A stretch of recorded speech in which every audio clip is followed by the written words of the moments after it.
Everybody, welcome to this meeting of the Port Phillip City Council.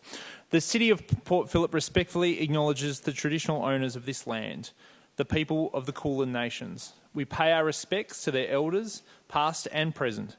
We acknowledge and uphold their continuing relationship to this land. Tonight's meeting will be conducted in a hybrid style, and we have two councillors this evening that are joining us online, and the rest of us are here in person. If there's any technical issues, we may pause the meeting for a short period of time to rectify those. Please note that the meeting here this evening is being live streamed on the council's Facebook page and also through our webcast page. All production of tonight's meeting online remains the property of the City of Port Phillip and should not be reproduced, altered, or republished without the written permission of council. I remind all attendees, both in person and online, that when addressing council, please extend due courtesy and respect to our council, our councillors and our staff, and respect the processes under which we operate here. Please, when I ask and give you a direction, please follow it in my position this evening as chair. Please remain respectful, and statements or questions should not be defamatory or offensive in nature. Please also, let's not make any comments that are aimed at embarrassing a councillor or a member of council staff. Welcome to our councillors here this evening. From Lake Ward, we have Councillor Bond, Councillor Sirikoff and Councillor Copsey. From Gateway Ward, we have Councillor Consolo, myself and Councillor Martin. And from Canal Ward, online we have Deputy Mayor Baxter and Councillor Crawford. Just to note, Councillor Crawford is a little unwell this evening, but we're very happy she's been able to join us, so she will come in and out of the screen where appropriate, and we wish Councillor Crawford a speedy recovery. Councillors, the meeting is now open. I'll now go to item number 1, which is apologies. We have an existing apology and a motion that has been passed for Councillor Clark, who is on leave at the moment, and there's no further apologies that have been received or requested. Let's now move to item number 2, which is the minutes of the previous meeting. Councillors, I'm looking for your questions of the meeting from the 3rd of August, which have been circulated. Any questions? Great, I'm happy to move those minutes. Can I get a seconder? Councillor Sirikoff, thank you. Now put that motion to you, councillors. All those in favour? And that is carried. Councillors, your opportunity under item 3 is declarations of conflicts of interest. CEO, I note that you've requested to speak. Your conflict, please. Thank you, through you, Mayor. I have a conflict of interest in relation to items 17.3, CEO employment matters, and 17.4, CEO employment matters. And at that point, myself and most of the other members of the executive, I think, will leave the meeting, apart from Claire Stevens, who will take my seat as presiding member for you. Thanks, CEO. And I didn't acknowledge you also for being our presiding officer here this evening, so thank you for joining us. And thank you for that declaration of conflict of interest. Councillors, any further? I will note that it's not a conflict and it's not even an interest, but I would note under item 10.3 that a close family member of mine has an interest in a superannuation fund which owns a property within the structure plan, but it's not a conflict. I'm declaring that it is a notice of a potential interest that my family has, which I've sought advice on it, but I won't be removing myself, but I thought it's important to declare that. So, councillors, we've moved from item 3 now. I'd like to suspend the meeting for a period of time to raise a condolence motion. And that condolence motion is for Dr. Helen Light. So the motion I'll just ask to be put on the screen is that Council express its deepest regret on the passing of Dr. Helen Light AM, and we offer, Council offers its sincere condolences to her family and places on the record its appreciation for her service to the City of Port Phillip. I'll move that motion. I'm looking for a seconder. Councillor Sirikoff to second. Thank you. I'll speak to the motion briefly. And thank you to the officers for putting this forward to us this evening. Highly respected community leader and resident Dr. Helen Light passed away on Sunday, the 7th of August. Dr. Light was a champion of the arts, multiculturalism and multi-faith engagement, a leader whose values, commitment, warmth and intellect embossed all her work and her endeavours to many. Dr. Light was the inaugural director of the Jewish Museum of Australia, which has been in the city of Port Phillip since 1995. The museum is an award-winning institution which played an active part in the cultural life of our city. Dr. Light served on Council's Cultural Development Fund Reference Committee for some years, supported and exhibited many local artists, and generally contributed in many ways to the cultural and faith communities and engagement within Port Phillip. Through her work with Museums Australia and her support in the establishment of other cultural museums in Melbourne, she generously shared her knowledge and experience. Her commitment to cross-cultural and interfaith dialogue spanned Melbourne, Australia and the world through exhibitions, publications and collaborations. She served on the boards and also as an executive of the Jewish Community Council of Victoria, the Jewish Christian Muslim Faith Association, the Faith Communities Council of Victoria and the Ethnic Communities Council of Victoria. She was also the a long-term resident whose home itself tells the story of post-war migration and integration into our wonderful country. Her family's Middle Park home once served as a boarding house for Jewish refugees from many parts of Europe, from the late 1940s to the 1950s. These refugees came from displaced persons camps or escapees from communism. About 25 families resided at the property, many concurrently for various lengths of times, for up to, and many in some cases years, and some also ran businesses from the house. The story of this home is a microcosm of the post-war migration to the city of Port Phillip, a story which she often shared. In 2005, Dr. Light was awarded a member of the Order of Australia for service to the community as director of the Jewish Museum of Australia. Dr. Light's extraordinary vision, generosity, commitment made her a much-loved and admired figure, and her passing is obviously very sad to her family, but also our city and the multicultural sector at large. Councillor Sirikoff, do you wish to speak to the item? Councillors, I put that motion to you. Those in favour? That's carried. And thank you for putting that together, officers, and we'll make sure that that is also formally communicated to her family. All right, councillors, let's now move to item number 4, which is public question times and submissions. Alex, you're not on my list, but I think you should go first because you're actually here. So please come, take a seat, state your name and your questions, and your 3 minutes starts when you do. Thank you, Mayor, Councillors. My name is Alex Darton. I reside at Elwood, 177 Brighton Road.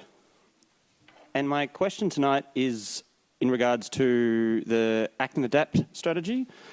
So I'll just read the question out. But seeing as the majority of the residents rent and the current building stock we have in the city of Port Phillip will be the same in the near future as it is now, how will you help them, the renters, to adapt their housing to mitigate climate change? And it was just a suggestion, but would a passive cooling/heating housing code for landlords, as there is, I believe, some for homeowners, be the cheapest and easiest to implement regarding that? Thank you. Thank you. That question will be taken up when we get to report 11.1, and I'll make sure it's brought up. So if you're not here, it will definitely be tabled. Betty J, is it Betty? Yeah, hi, how are you? Good, how are you? Yeah, very well. Thanks for coming this evening. Just make yourself comfortable in the chair. Make sure the microphone's on, which is 2 lights in front of you. Just state your name and your suburb. Thank you. I have some documents or pictures. Can I give them to the councillors? Yeah, Mitch is going to just come and get those for you, and we'll circulate those around. How many you got there? I got 3. I'm in Gateway. Perfect. I definitely want one of the Gateway one over there. Councillors to have. My name is Betty J, and I live in Gateway on Park Street in South Melbourne specifically. Great.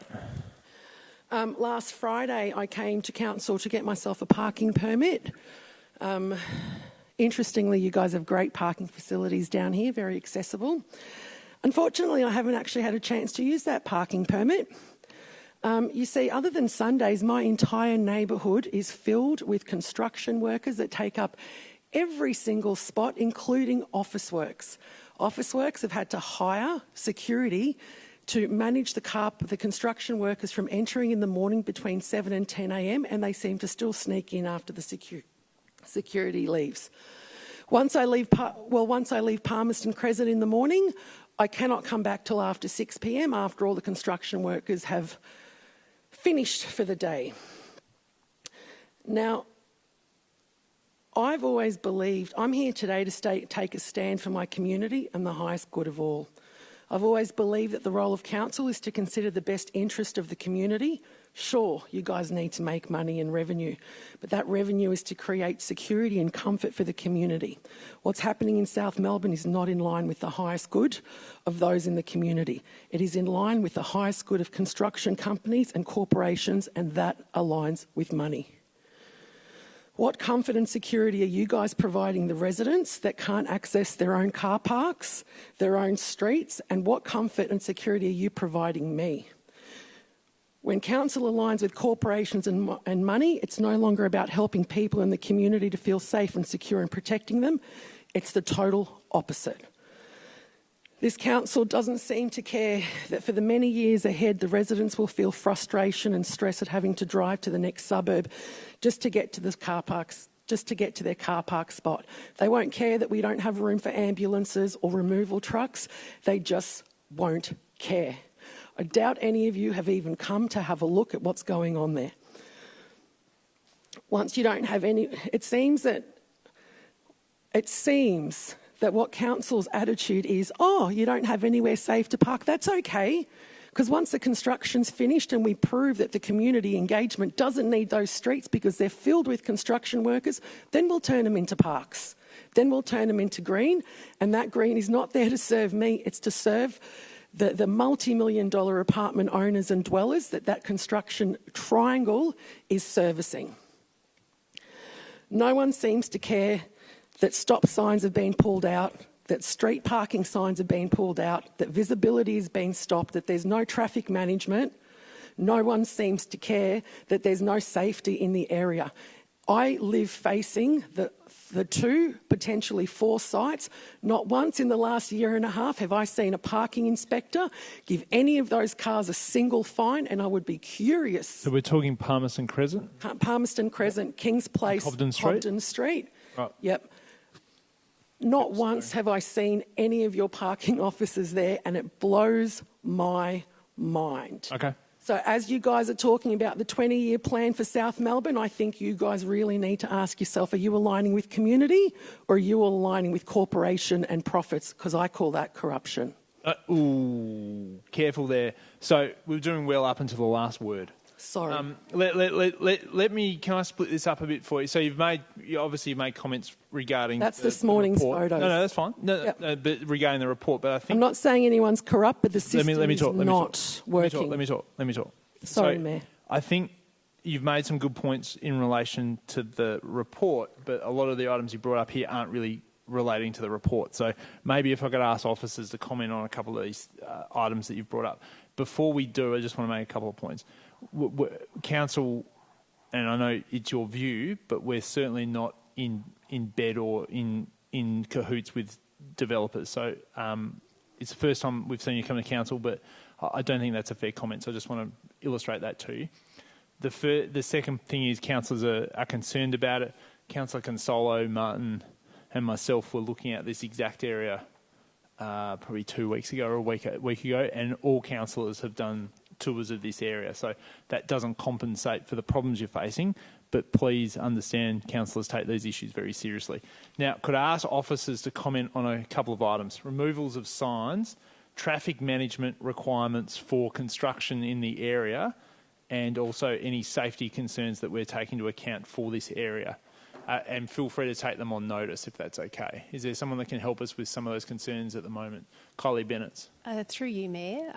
Certainly I would say I could ask the Manager of Safety and Amenity to make contact and work through some of those issues, particularly with respect to parking enforcement officers in and around the area, as well as compliance matters related to construction sites that are occurring. So we can certainly arrange for that to happen. If you could leave with our governance team the best way to contact you.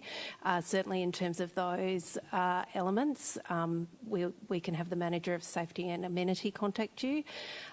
In terms of the broader direction for South Melbourne, Council tonight are considering the first or the second stage of the South Melbourne structure plan, and so there's certainly an opportunity, depending on whether Council passes that tonight, for you to be an active contributor through the community consultation process, and officers would certainly encourage you to do that. But with respect to the compliance and enforcement matters, we'll certainly make sure that we reach out to you on that if you can leave us the best details to contact you. And if you give them permission, I'll be more than happy to come and have a conversation with you. We can walk those streets. I'd love that. As well, okay? So if you could do that, we do sincerely appreciate you coming to Council with this. I think you've been to Office Works yourself, so you obviously found a park at Office Works. Sorry, Councillor Copsey, go ahead. I parked in the disability car park. Don't tell us that. That's against the rules. Councillor Copsey.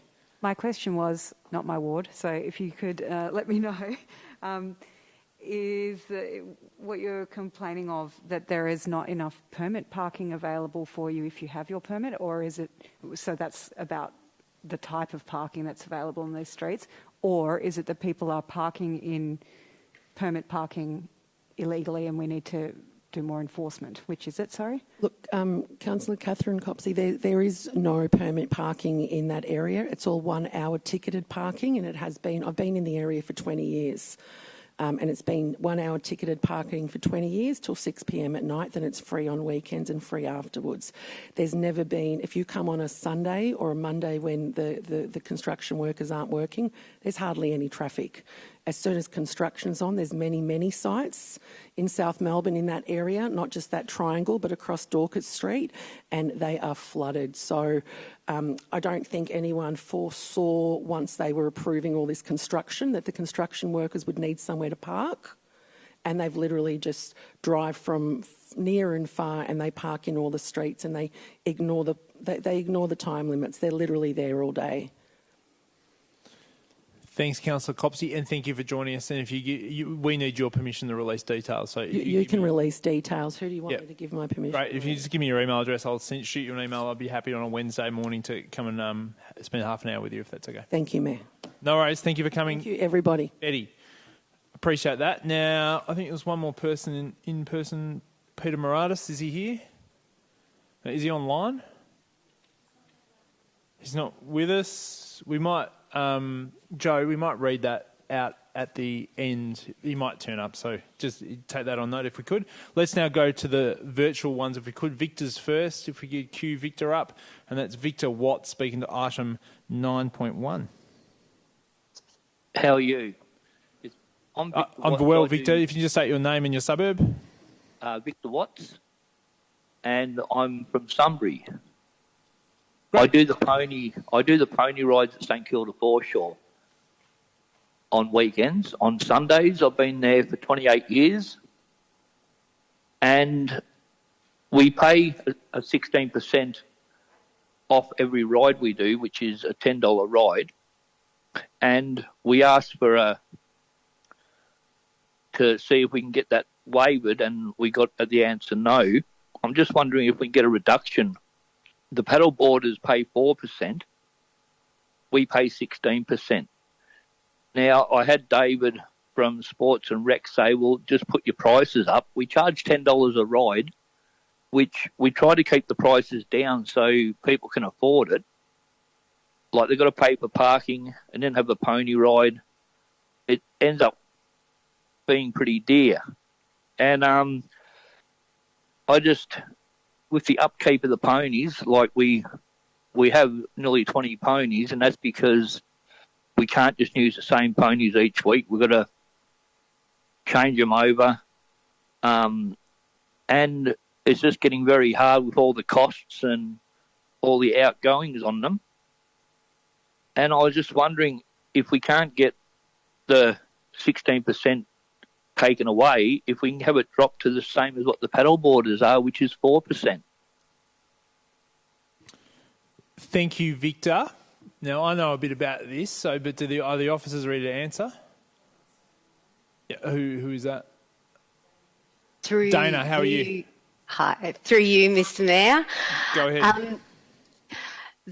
As a commercial recreation provider, Cute and Cuddly Animal Nursery and Pony Hire attracts both Council's annual licence fee and the DELP per participant licence fee under their tour operators' requirements.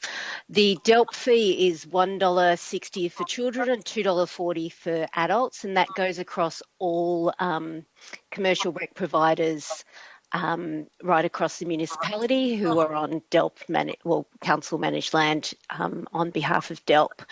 Under these DELP guidelines, considerations for fee waivers are only considered if affected by bushfire, flood or other natural event, or if an operator is experiencing financial hardship. When Cute and Cuddly Animal Nursery and Pony Hire applied, they didn't meet these criteria, and therefore the application wasn't supported. That's okay. Can I say something again? Why not, Victor? If you just be quick about that, that'd be great, and be respectful. Yeah, no worries. We charge $10 a ride, which we get $1.60 taken off us.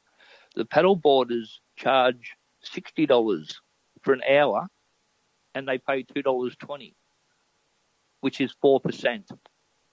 I'm just wondering, there's a big difference there. And we've been there for 28 years. It's not like we've been there for 5 years.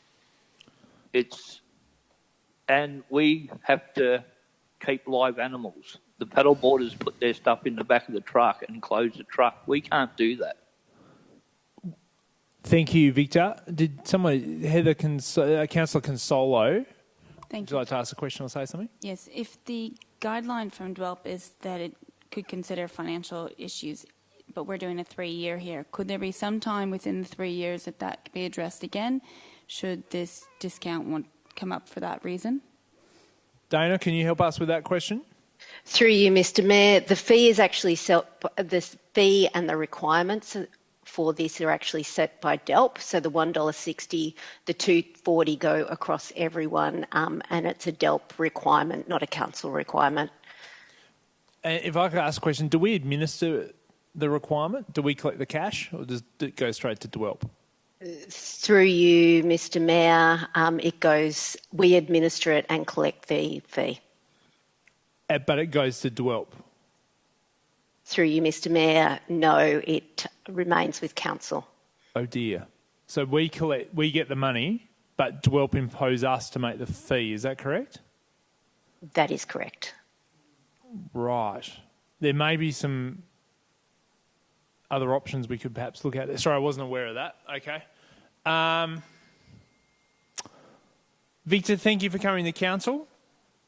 We appreciate it. We might make contact with you and have a little bit look into it further, but what I'd also do is encourage you to advocate to Martin Foley and Nina Taylor as your local members about the issue also, but maybe councillors and officers might have a little chat about this offline and see if we can do something else. But thank you for joining us this evening. We greatly appreciate it.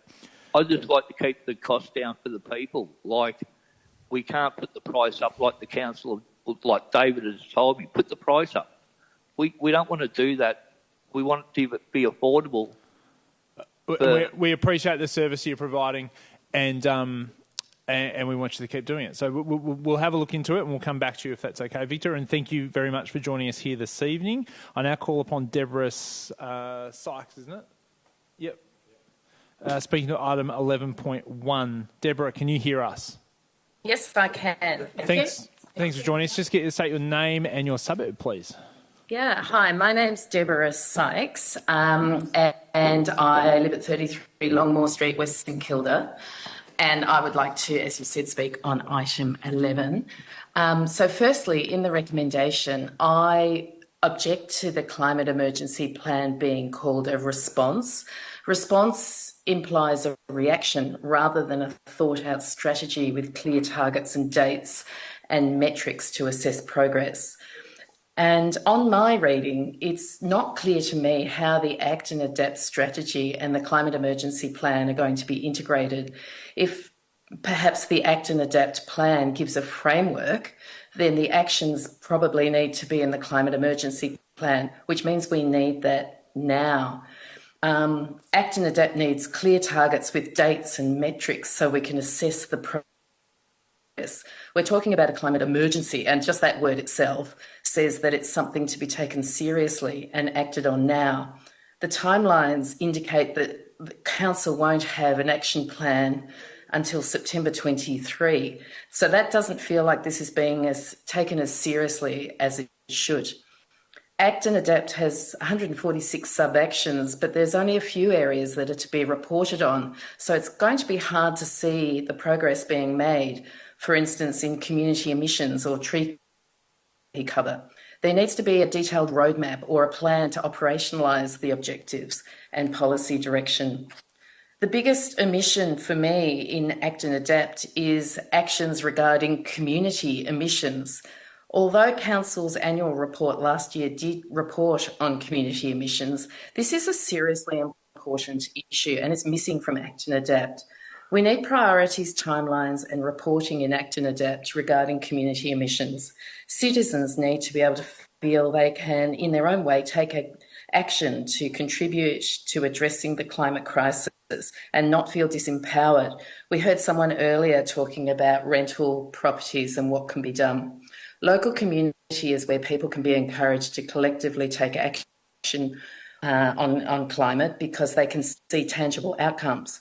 Participation in community battery schemes, rewilding the land, changing transportation modes, creating community food gardens and having shaded walking paths, learning about climate change through learning on local impacts can and should be facilitated by Council. For me, I think that the action on the ground and involving the community is what's going to count in this area. So I would like to commend my thoughts on the Act and Adapt strategy on item 11. Thank you. Thank you, Deborah. I now call upon Jack Halliday, speaking to item 11.1. Jack, can you hear us? Oh, pardon me, I wasn't looking at you. Brenda Forbath. Is Brenda with us this evening? Brenda, welcome. Yes, I'm here. And you're speaking to item 13.2. And just get you to restate your name and your suburb, please. Thank you, Mayor. My name's Brenda Forbath. I live in Elwood, and tonight I'm speaking on behalf of the Community Alliance of Port Phillip. And my question relates to item 13.2, which is the 2022 cost review. The Community Alliance has recently been contacted by a number of concerned elderly residents currently receiving support services from Council under the Aged Care Services Program. These residents are extremely worried that the services they receive will be reduced or even privatised, contracted out under Council's scheme to identify ongoing cost reductions in order to achieve a 0% rate increase in the financial year 2023-24. These services are often the difference between being able to remain in their own home or be forced into residential care. It's not just the services that are important, but the close personal relationships that they've developed with their council carers over a period of time. This would be lost if the services were privatised or contracted out to another organisation. So therefore my question is, can Council give our elderly citizens a guarantee that Council aged care services will be specifically excluded from the 2022 cost review exercise? Thank you. Thank you, Brenda. And Councillor, I'm sure we'll bring that, raise that question when we get to item 13.2. We've received further submissions to be read out on behalf of members of the public. I'll call each name of the member of the public and refer to Executive Manager of Government and Organisational Performance to read the summaries, and I might read some because there's a few tonight. Joe Leong has submitted a question to Council. Through you, Mayor. According to various council documents, the pop-up bike lane in Park Street is funded through the Department of Transport under the pop-up bike lane program.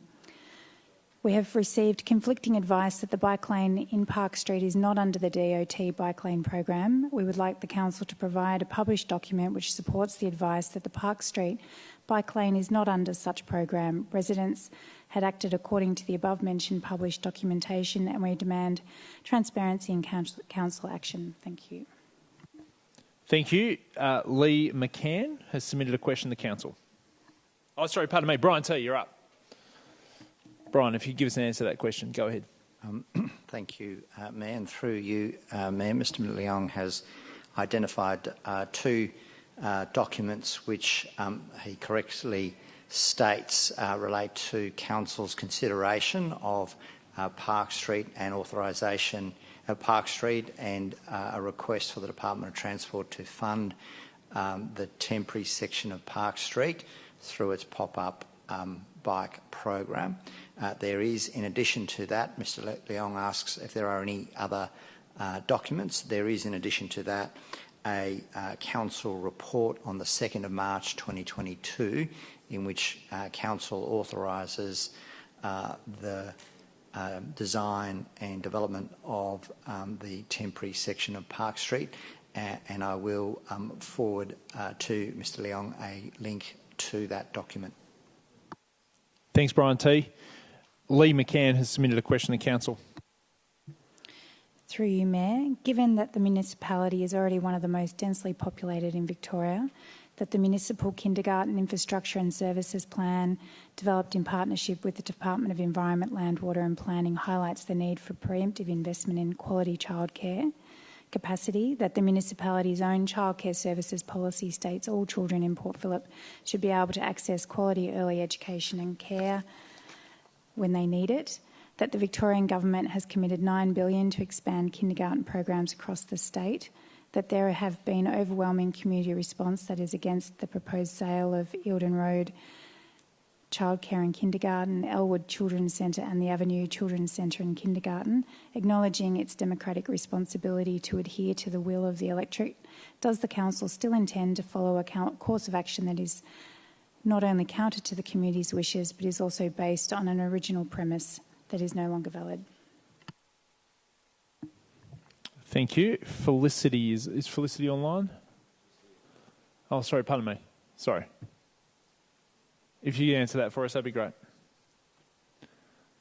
Or Chris Carroll? Through you, Mayor, we thank the resident for the question.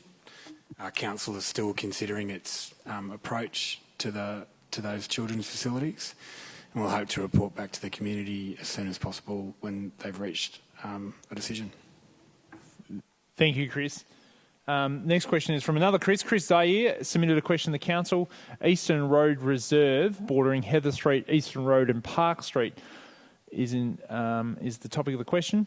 This situation is reaching crisis point for local residents and needs to be addressed urgently.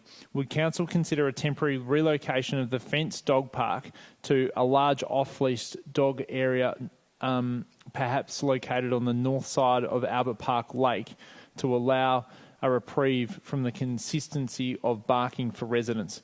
Dana Pritchard, could you help us with the answer, please? Through you, Mr Mayor, Council's undertaking a review of all the current off-dog leash parks across the municipality this financial year, and this will include an assessment of Eastern Reserve and its ongoing suitability of a dog park. The best way to be notified of this project and the upcoming consultation will be to register at Council's Have Your Say page. This process will consider any long-term closures or other treatments. However, we are currently assessing the maintenance program for the reserve, which may require temporary closures to re-establish turf in the site. Thank you, Dana. The next question is from Adrian Jackson, and I assume reading this now, the question is in relation to the South Melbourne market.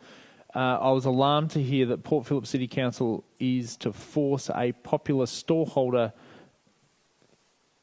from the market, of which Adrian buys from regularly, and the storeholder being 142 to 143. Why is council closing the business, is what's being suggested.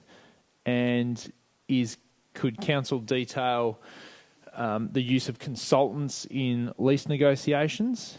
And is it able to release the name of the consultant publicly if that's possible? I've altered that question, Adrian, so I think that's a better way of putting it, just for the record. And can I ask Claire Stevens to answer that question for us? Through you, Mayor. Market management has been in discussions with the trader that is being referenced about his licence since 2019 and is working with him closely on an exit strategy that is mutually beneficial and agreeable at a time that is agreeable to both the trader and the council. Decisions are made in line with the retail strategy and the market mix policy and according to the licence, and recommendations as to renewals are made to the committee for consideration and endorsement, and a range of factors are taken into consideration. Officers will continue to have discussions with the tenant about his tenure at the market. And my paraphrasing was use of a consultant by council, and is it possible to name that consultant publicly?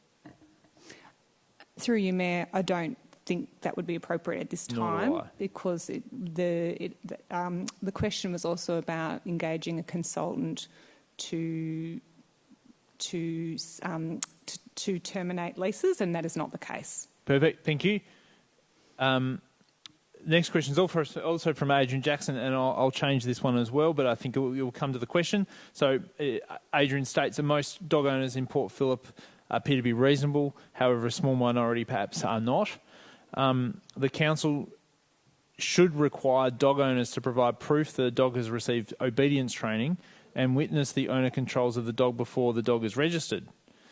Dog barking should be banned from public areas also, especially shopping strips. When will council require barking dogs to be banned from shopping strips?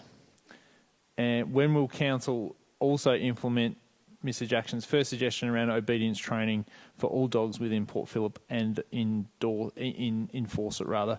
Kylie Bennett, can you help us with an answer to that question? Through you, Mayor, of course. While council doesn't require all registered dogs to be obedience trained prior to registration, council does offer a discounted registration fee to puppies that complete approved obedience training courses.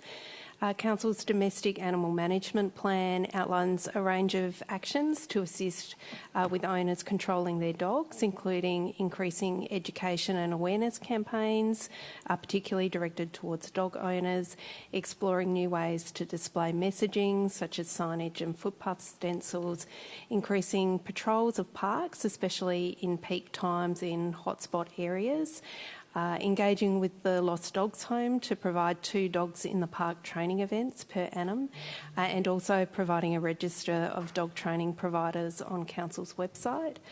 Council's animal management team cannot enforce barking dog noise from a public place, and what officers can do, however, when complaints are received is they can attend and provide education materials to a dog owner, particularly if it's a repeated incident, and we'd certainly encourage members of our community to contact council if this is an issue that they are experiencing, and our animal management team would be pleased to help them. Thanks, Kylie. Peter Moratis, welcome. You're a bit. Thank you for joining us. You're speaking to item 11.1. Just state your name and your suburb, and your 3 minutes starts when you do. Thanks for joining us tonight, Peter. Thank you. My name's Peter Moratis, and I live in St Kilda. And I'm speaking on behalf of Pecan tonight. In the long effort to put in place the administrative processes to install climate emergency plan here in Port Phillip, we need to keep uppermost in our mind the ever-gathering climate calamity whose ramifications are pervasive and overwhelming and intensifying. The days where this reality was a matter of debate is overwhelmed by the impacts that are now universally recognised as being brought about by fossil fuel-generated global heating. To take just one aspect of the crisis, which has direct consequences for our sea-bound municipality, at both poles of our Earth, ice is melting at a record rate in line with the worst-case scenarios of the IPCC. The fact that governments in Australia at both state and federal level are finally taking some responsibility for climate action does not mean that local government should retreat from that action. The local municipality is where citizens feel they can, in their own ways, take action to contribute to addressing the crisis. It is also the place where people can be encouraged to collectively take on climate action because they can see tangible outcomes. Participation in community battery schemes, rewilding land, changing transportation modes, creating community food gardens and new shaded walking paths, and learning about climate change through learning its local impacts immediately make sense to people. The municipality of Port Phillip is a standout climate-aware electorate reflected in the recent federal election. 62% of citizens voted for intensified climate action at the recent federal election, and it is also reflected in the diverse people who came to the night when the community emergency declaration was voted on here at Council. In this context, the Port Phillip Council needs to live up to its responsibilities to the citizens of Port Phillip. We have a rich council whose sources of revenue would be the envy of many other councils, and at the same time a climate-conscious municipality very vulnerable to climate impacts. These have been the conditions for Port Phillip Council in the past to being a climate action leader amongst councils, and the conditions for this council to continue to be a climate action leader in the state and nation, modelling the best climate action practices in the country. You might think that Saul Griffiths, who through his Rewiring America plan has been a critical contributor to the US government's latest climate plan, would be focused on grand national plans. But he has this to say about councils. If you could come to the end, Peter, that would be great. In the past, the local government have owned electricity generation and supply. A small number trial run by national agencies can't compete with a large number of councils figuring out what works best. Local councils are already making a huge contribution to building a low-emissions future for Australians. They can help citizens and ratepayers work together with business and civil society to build a shared zero-emissions plan for their village or town or suburb. We need Council to put in place the Climate Emergency Action Plan immediately and to immediately act on it. Thanks, Peter. Appreciate that. I'll also bring your report up to the front because Alex came to speak about that as well. So I'll change the agenda and make sure we deal with 11.1 first, and then we'll go to 10.3, which Betty came to speak to. So I think we've had 3 speakers tonight that are all here, so we'll change the agenda to make sure you don't have to wait too long to hear those items this evening. So let's now get back to the questions that we've received. They're going to be read out by our Governance Officer, and the next one is from Christina Kingst, who is speaking to item 10.2. Through you, Mayor. While not objecting to the feasibility assessment for the St Kilda Triangle, I have concerns that recommendation 3.5.1 option 1 to proceed with the unbudgeted feasibility work is in direct contradiction to the intent of another item on tonight's agenda. In report 13.2, cost review, councillors are being asked to approve new spending of $70,000 to undertake a detailed financial review to identify options for ongoing cost reductions that would enable council to consider adopting a rates increase at a level below the rates cap, down to no rates increase in 23-24. In report about the St Kilda Triangle, even before the cost-cutting review commences, councillors are being asked to increase council's budgeted expense by an estimated $558,000 and to redirect resources away from existing work that is bound to impact delivery of existing council priorities in order to pursue the St Kilda Triangle feasibility assessment. Councillors, I don't think you can have it both ways. I don't see how you can pursue cost cuts while simultaneously voting to increase expenditure. The feasibility work on the St Kilda Triangle should be deferred to a future time. Recommendation 3.5.2, option 2. Thank you. Next question or comment that's been submitted is from Serge Tierman, former Deputy Mayor, speaking to item 10.2. Through you, Mayor, Unchained Inc. has always believed that the St Kilda Triangle is an asset of state, if not national importance. Such a development would be a huge step in the much-needed urban renewal of St Kilda. Unchained supports the proposal that Council test the feasibility of a development of the St Kilda Triangle. Unchained has consistently stated that the Triangle should primarily be a cultural precinct. It has submitted that flexibility was required to permit other acceptable uses if, as happened, the government decided not to locate any of its institutions at the Triangle site. A First Nations cultural proposal should be seriously considered. Unchained regrets that councillors put the Triangle on the back burner. We strongly support option 1 and deplore the alternative to continue to defer this study. Unchained notes that the feasibility study would require $430,000 and a full-time officer. Unchained also notes that council receives approximately $1.5 million annually from the Triangle car park and nearly $1 million from the Palais Theatre. A successful development would generate significant income for the council. Unchained is aware the state government and local federal MP have supported sharing a business case for the next steps for the Triangle. We also believe that a project of this importance should run in conjunction with Victoria's Major Projects team, with genuine community input. Unchained suggests the Council includes consideration of Land Art Generator Initiative competition and its conclusions. In 2018, a team led by Melbourne's NH Architecture won the design competition for the St Kilda Triangle. Unchained also suggests that the business case should also include the possibility of roofing over Jacker Boulevard. Thank you. And the final submission tonight is from John Spearings on item 13.2. Through you, Mayor, I read in the Age newspaper that a Port Phillip Council aged care worker recently said that council is planning to exit home care services in the next 2 years. Has any planning or internal discussion taken place about outsourcing these services? Will home care, food and other aged care or disability care services be included in the cost review? Will councillors give a commitment to exclude other key social services from the cost review, such as childcare and early learning, libraries, maternal and child health, youth services, playgrounds, housing, community hubs and centres and the arts? Great job. Thank you for doing that. We appreciate it. Councillors, let's move from item 4 now to item 5, which is councillor question time. I have 2, so I'll get the ball rolling if that's okay.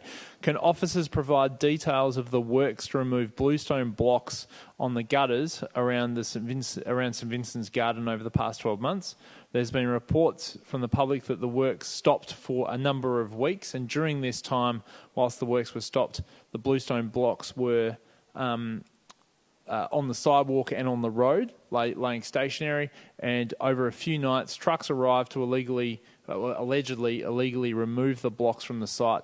Did council report these incidents to police, and what security measures have been taken to protect our heritage at this site? Chris Carroll. Through you, Mayor, thank you for the question. Unfortunately, I don't have an update for you tonight, but I will take that on notice and come back to you as soon as I can. Terrific. And can officers provide an update as to what has occurred with the FIFA Women's World Cup use of the soccer oval at J.L. Murphy Reserve? What are the next steps council is looking at to work with the club and FIFA? Thank you, CEO. Through you, Mayor, as has been in the media and in the public interest, we initially signed an agreement with FIFA to be part of the bid in 2019. And that was to have J.L. Murphy considered as a venue-specific training site. That's a site that is used by teams pre-game, pre-match, and is different to a team-based camp, which is a site that is used by a visiting team in the host city to train, and that's usually attached to a hotel for the team as well as a package. J.L. Murphy was initially proposed to be a VSTS site, and initial not formal inspections occurred, and it was considered to be suitable to be part of the bid process. In December 21, there was a formal pitch assessment, and that was the middle of summer, at the end of a period of less use than we've seen in the last 6 months, and the pitch was rated to be in about an 80% condition. We were advised at that time that of some maintenance work which was undertaken. Our staff worked with our contractors and FIFA to do training and make sure that the maintenance was occurring. Unfortunately, we've had a lot of wet weather and heavy use, and in July, there was a further assessment which said that in particular the drainage rate from the surface had deteriorated to a level which was poor, and previously in December had been rated sort of good. In discussions, and FIFA don't recommend works, but they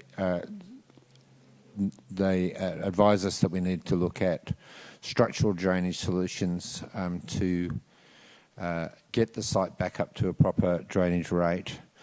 And we undertook some of those investigations, preliminary investigations, in July. In early August, I was advised that FIFA needed a decision to get their team-based brochures out to the national teams that were coming. And at that point, we were unable to confirm that we would be able to do the work in time so that the pitch would be ready for the competition, ahead of the competition for training next year. And subsequently made a decision that we needed to withdraw, and unfortunately that was communicated to FIFA and then subsequently to the club before we were able to brief council. Since that communication of that decision, I've met personally with my executive with FIFA and Football Australia to confirm that the timeframes. We are double checking our assessment made in July that it is probably not going to be possible to do the drainage work in time, but we'll continue to double check that to make sure. We're very keen, if it is all possible, to have kept that JL Murphy as a VS site. I understand Mayor will be writing to the club and offering to meet with them, yourself and myself, next week, and hopefully we're in a position at that time to explain to the club and answer their questions and look at options going forward. Thank you for the update, CEO. Councillors, any further questions of officers? Councillor Bond. Can officers provide an update on the status of the council motion from a few weeks ago with regards to the Department of Transport pop-up bike lanes, which continue to be a cause of great concern and annoyance to the overwhelming majority of our residents in our city, and where that motion is at and what actions are being taken to fix that particular mess? Brian T. Thank you, Mayor. Following the passing of the resolution by Council, in which Council asked that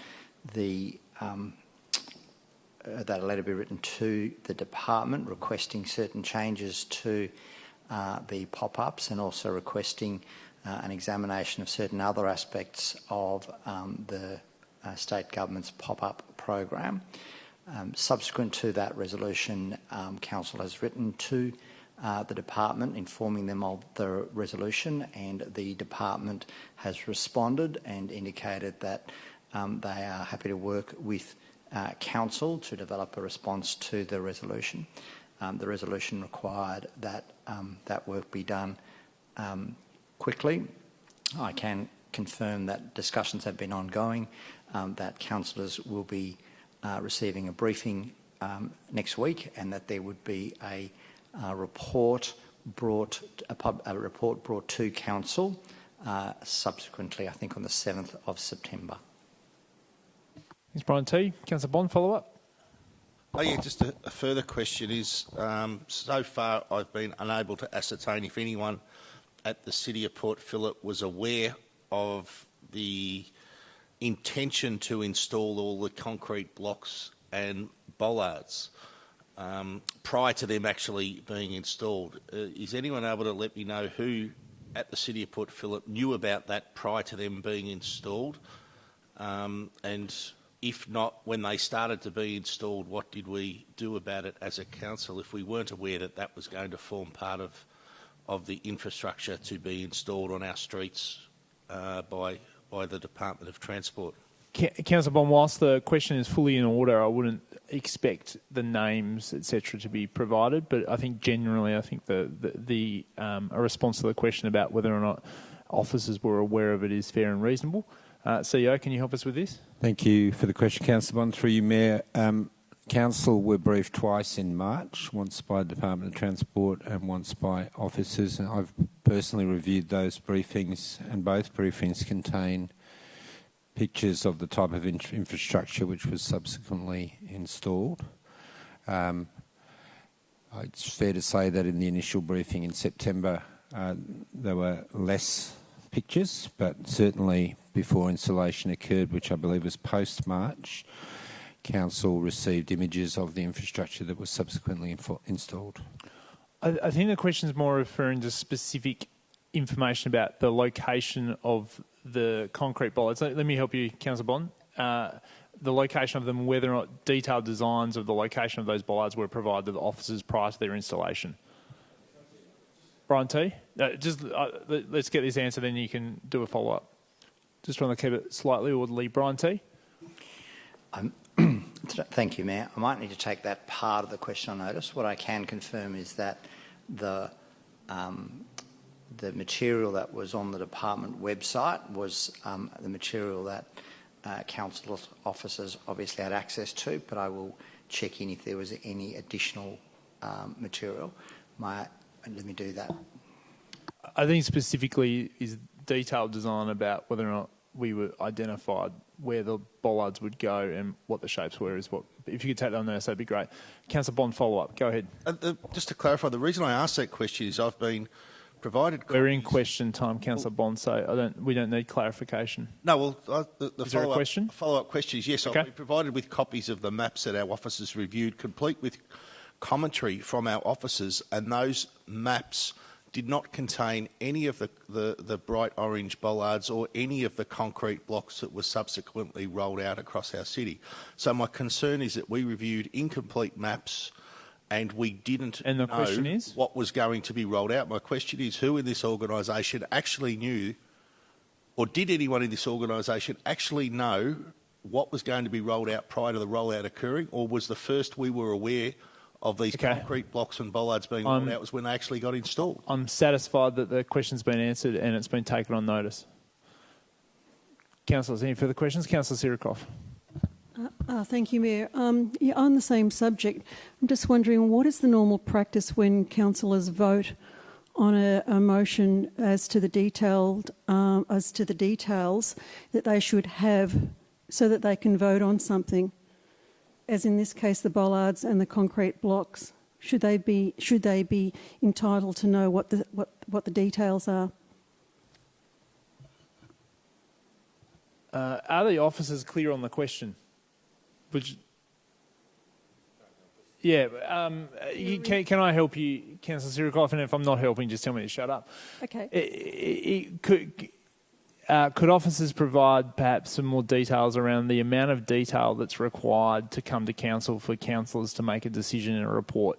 For example, detailed designs of road marks. Along those lines, when councillors have the responsibility on voting on a motion, should they be supplied with the details of what they are voting on? And how are councillors satisfied that they're getting the information they're required to make a decision in accordance with the Local Government Act, perhaps, is the question. Kylie Bennett, could you give us some assistance, and feel free to take secret advice on this? I understand we're a little short in professional governance advice at the minute. Sure. Through you, Mayor, I'll do my best. Obviously, officers do the best they can to provide as much advice as possible to councillors when they're considering matters before them, whether it be on this item or other items that come to council. Councillors obviously need to make sure and satisfy themselves that they have all of the information that they need to make a decision based on the information they have before them, and also through our normal practice of considering items, there is an opportunity for councillors to ask for additional information before they choose to make a decision, and obviously coming to officers and requesting as much information as possible, and we certainly try to provide as much information as we can to help council with their decision-making process. I guess in terms of the amount and level of information, in part that is, councillors satisfying themselves that they've got all of the information they need to make a decision on the matter before them. I'm not sure if I've totally answered the question. No, I think you've done a fabulous job, actually. I think also for context, perhaps it would be interesting to know perhaps if there's a difference in that level per se about whether or not council's making the decision or considering a more high-level recommendation of support of a project. But that's just a side point. Councillors, any further questions that you'd like to ask? Councillor Copsey, I see. No, you're good. All right, councillors, let's move on. That was a good question time. Let's move to item number 6, which is the sealing schedule. There's no items for sealing this evening. Let's move now to item 7, which is petition and joint letters. And unfortunately, there's no petition or joint letters that have been presented to us this evening. That means we move to items 8 through 13, which is the presentation of reports. And councillors, under the governance rules, we can move the agenda around, and I'll do that by bringing 11.1 first, given we had 2 speakers this evening on it, and that is the Act and Adapt Review and Climate Emergency Action Plan approach. So 11.1 is what we're considering at the moment. Councillors, your questions of officers, please. Okay, I think there are a couple of questions.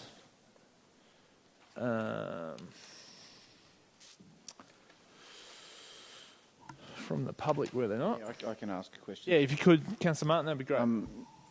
One of the speakers in public question time was concerned that the motion was speaking about a climate emergency review rather than a climate emergency action plan, and was questioning perhaps whether the wording was appropriate. Officers, can you make any comments as to whether the wording did address the motion that was passed in November last year about the climate emergency action plan, or whether perhaps there might be a slightly different, a modified version of the motion coming up soon? Thank you. Brian T, thank you. Thank you, Mayor.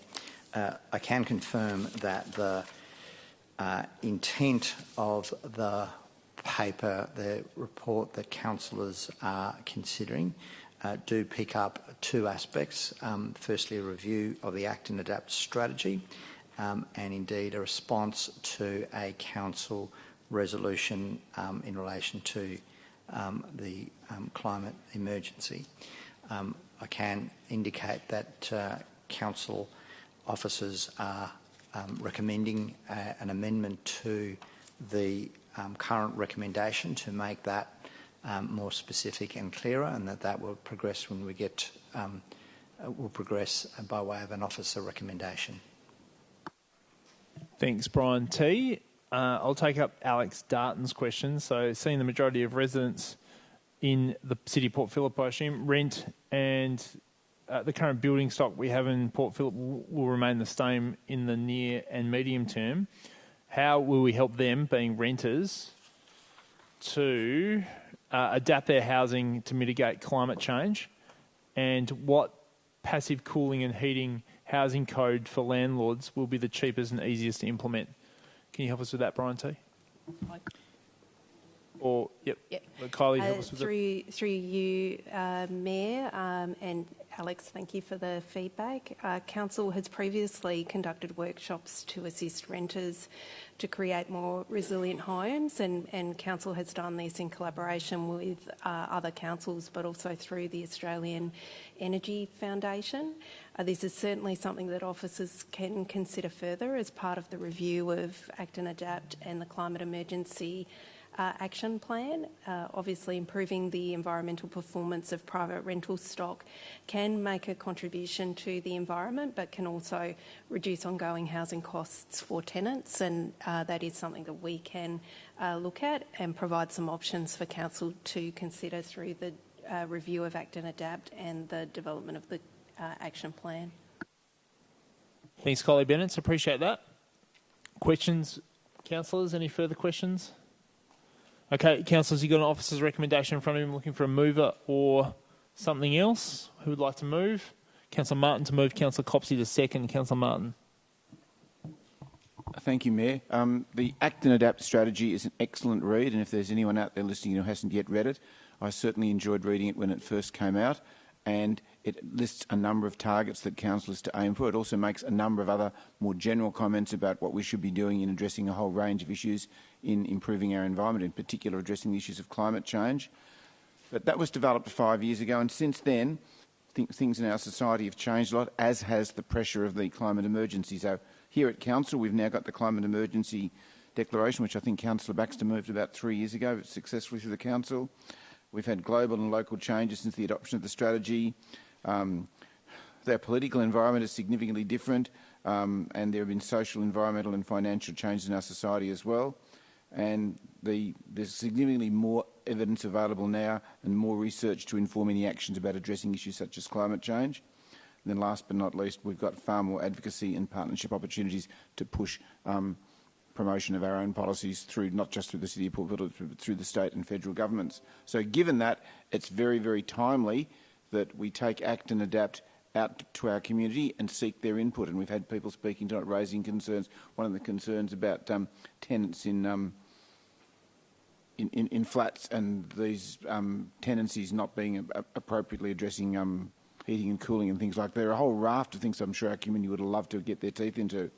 Having said that, although Act and Adapt is it's a very, very pleasant read, but when you look at the document, it doesn't jump out at me immediately exactly what our specific targets are in a range of areas. And yes, there are targets, but you've got to look for them. And there may be a whole lot of other areas where we might like to look for targets. We've also got a range of other council strategies. Don't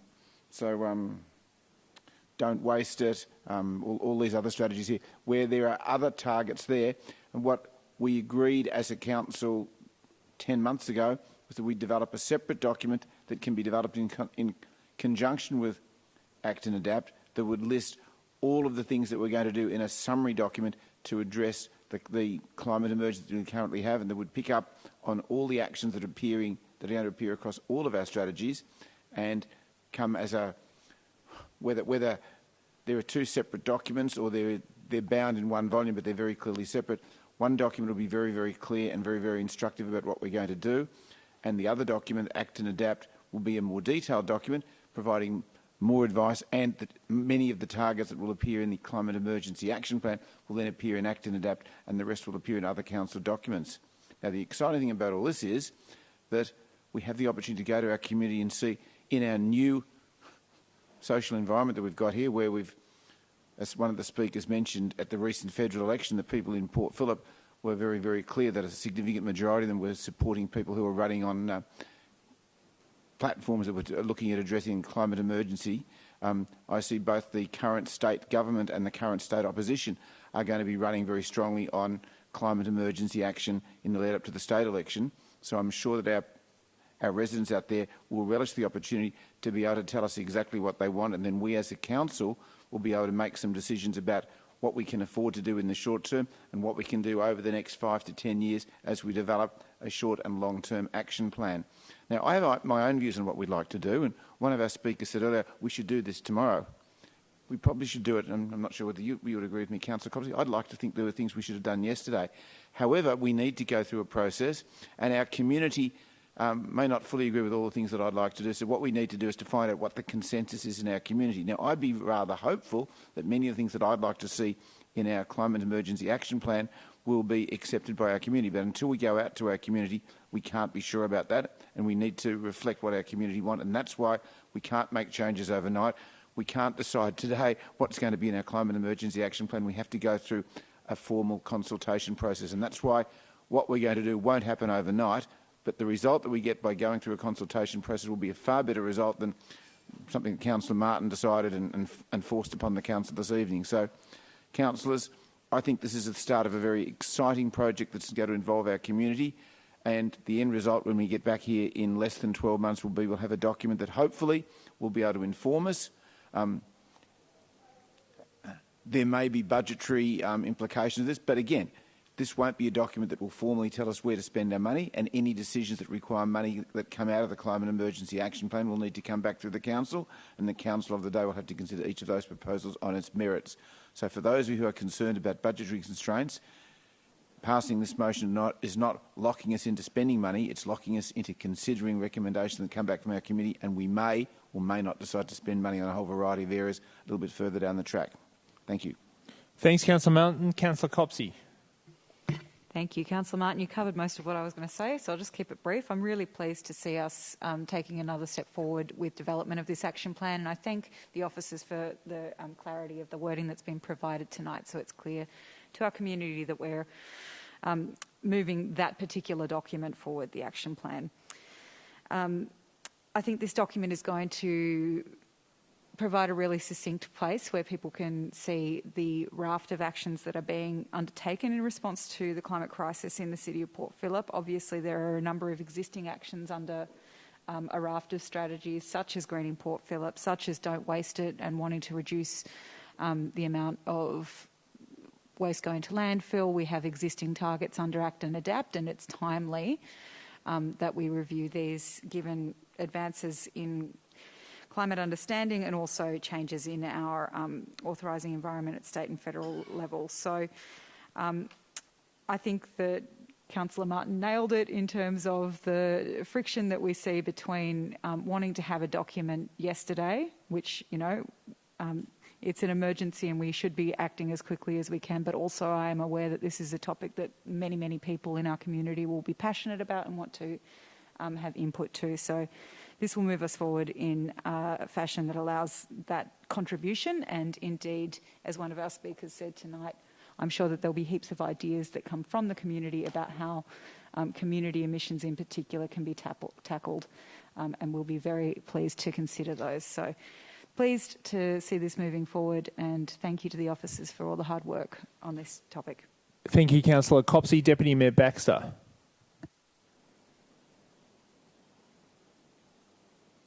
Okay, can you hear me? Loud and clear. Go ahead. Yes, thank you, Mayor. So yes, I'll be supporting this alternate officer's recommendation, and pardon me, I want to apologise to everyone at Town Hall that I can't be down there for the vote personally. I got the spicy cough and have had to stay at home basically, but. This is a really important part of our climate emergency response, our climate emergency action plan, whatever the different names we might want to call it. I recall when I first got onto council, because I felt council wasn't doing enough on this sort of in this area, we had to look at where we weren't meeting our existing targets that we had at the time, and why that was. And the discussion at the time was around whether the targets were simply too hard to meet, and that we should just, you know, lower the bar, or whether we should, you know, try and do more and do things differently. I see this as an evolution of that process. We went through the Act and Adapt process and got much better targets and a much better understanding of the challenge ahead of us. We've declared a climate emergency. We've now looked at how we can continue to hone in and make sure that we can actually make the most impactful change in this area, rather than simply setting a whole bunch of targets and then a few years later saying, oh, well, that was really silly, we were never going to meet that. That's crap. That's not what our community expects us to do. What they want us to do is set really clear and science-based targets and talk about exactly how we are going to meet them, right? And if we fail, why? You know, and if we plan to succeed, how? This is a really important part of that. And as Councillor Martin said, this is how we can demonstrate to the community our commitment to doing that. There's no real debate about the climate emergency anymore. We are in a climate emergency. There's all the scientists agree that that's the case. Climate action is all of our jobs. It's not something that isn't in the realm of of local government. You can't just pick a level of government and say, well, that's not that government's job to deal with climate change. It's actually on all of us. So when you hear arguments like, oh, this is not the realm of local government, that's a climate denier argument. That's someone who is going to say something like, oh, I totally believe in climate change, but, and they come up with ways to just try and nudge things aside. It's the kind of argument from people who desperately don't want us to take action on climate change and will say anything, right? So when you hear arguments like, we can't afford it, or this isn't our job, or we're not going to make enough of an impact on our own, or that it's up to individuals and it's not the job of government, or even that we'd love to spend money on it, but honestly things are tight. Well, this is actually something we need to spend money on. This is we're talking about the planet here. So just when you do hear those arguments, those are the arguments of climate denial. That is not what our community wants from us. Our community has been as clear as it possibly could be on a number of state, federal and local government elections in trying to send people to all levels of government who get this and are going to take some level of action. So here we are. Thank you, Deputy Mayor. Who else would like to speak to this item?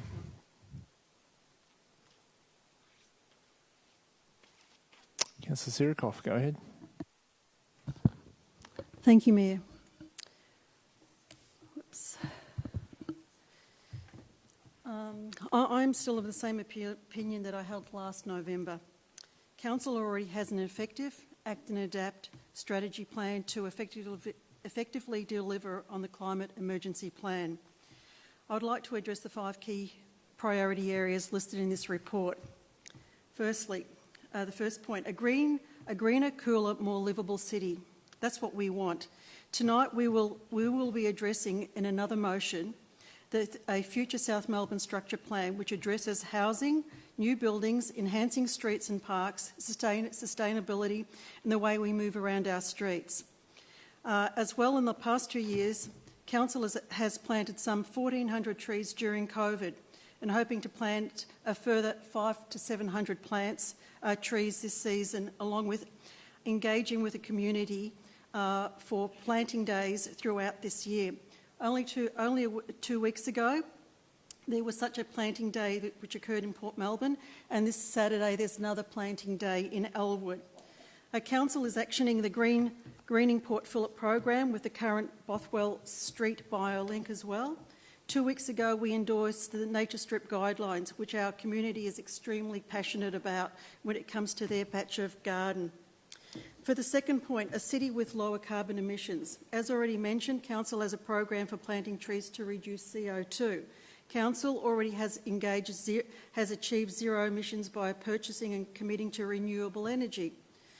Council has a program for a car share system which we are going to expand and has approved a trial for electric vehicle recharging stations plus transitioning the council vehicle fleet to zero emissions. On the third key point, a city that is adapting and resilient to climate change. Council is committed to increasing investment in maintenance, mapping, upgrades and modelling of our drainage network. Council planning permits require applicants to meet rigorous sustainability design forms and features. There is also the recent completion of the Shakespeare Grove main drain to reduce the risk of flooding into surrounding suburbs for many years to come. On the fourth key point, a water-sensitive city.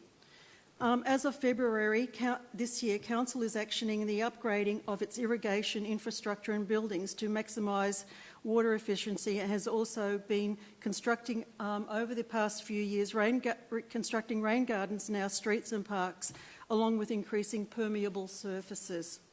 And the fifth key point, a sustained reduction in waste.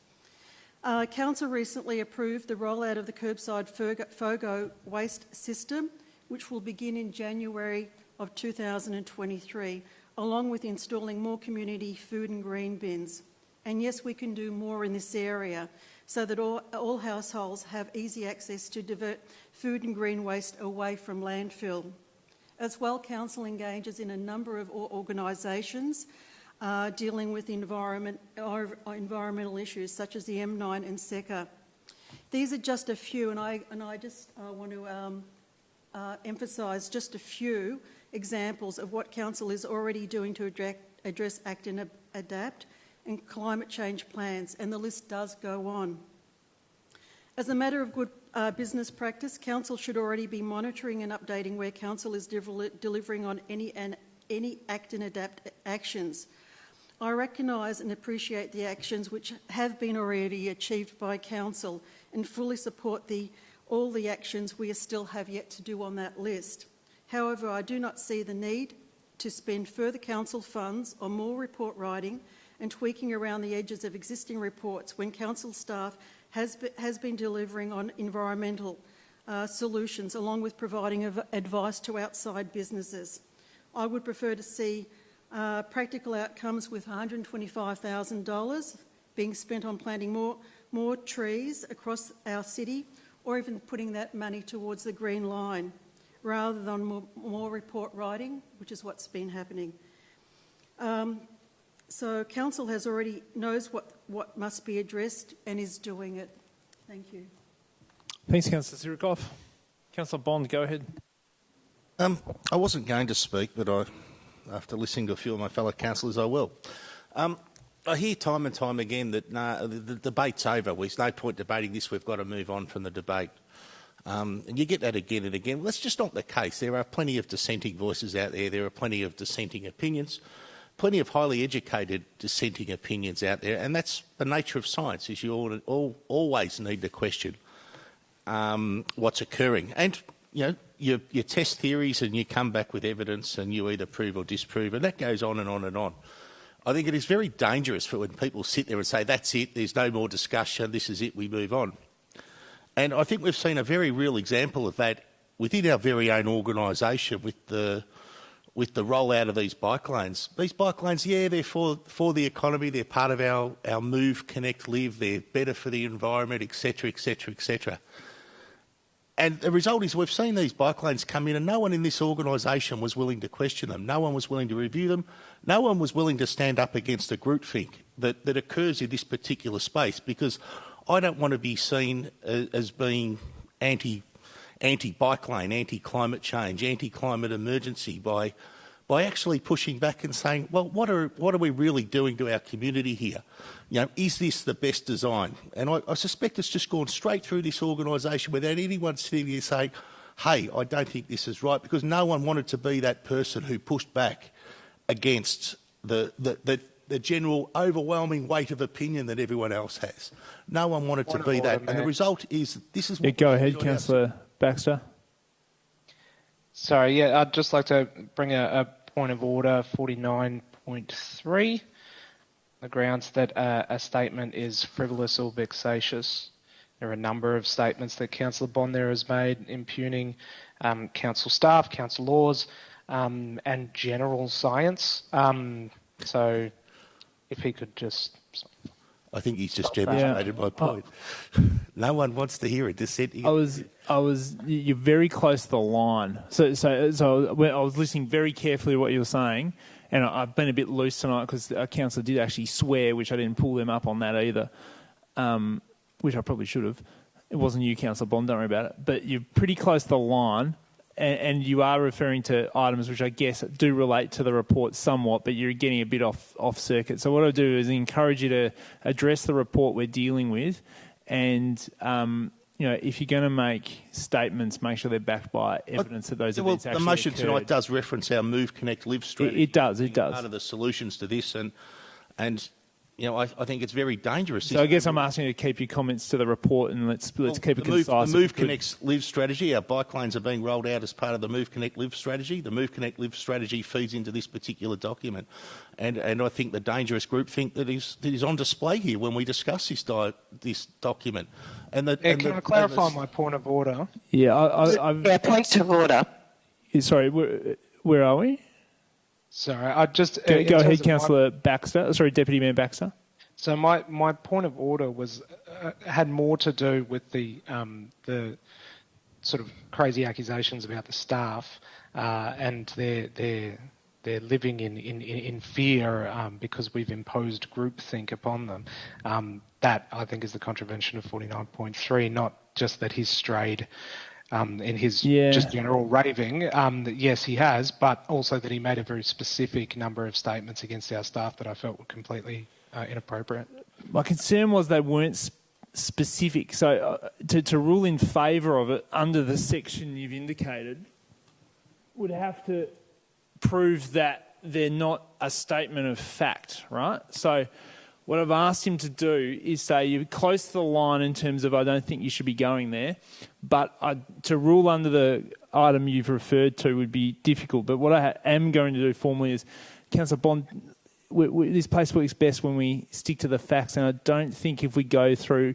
I get the point you're making around groupthink, but democracy is groupthink, and that is what this chamber does. So I don't really want you going down a line of prosecuting officers' decisions through hearsay. No, democracy is debating ideas with respect. Yeah, it was a fair point. Point of order too. Yeah, I heard you, Councillor Crawford.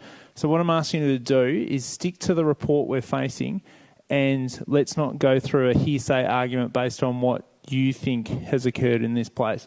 But on the basis of the point of order that's raised under the section, it's overruled, but you've been warned, Councillor Bond. Councillor Crawford, your turn. So mine was 49.3 on the grounds that the statement is an error of fact. We made a decision and council officers were following that out, and the idea that council officers cannot impugn them, and that's also against the council code of conduct to do so.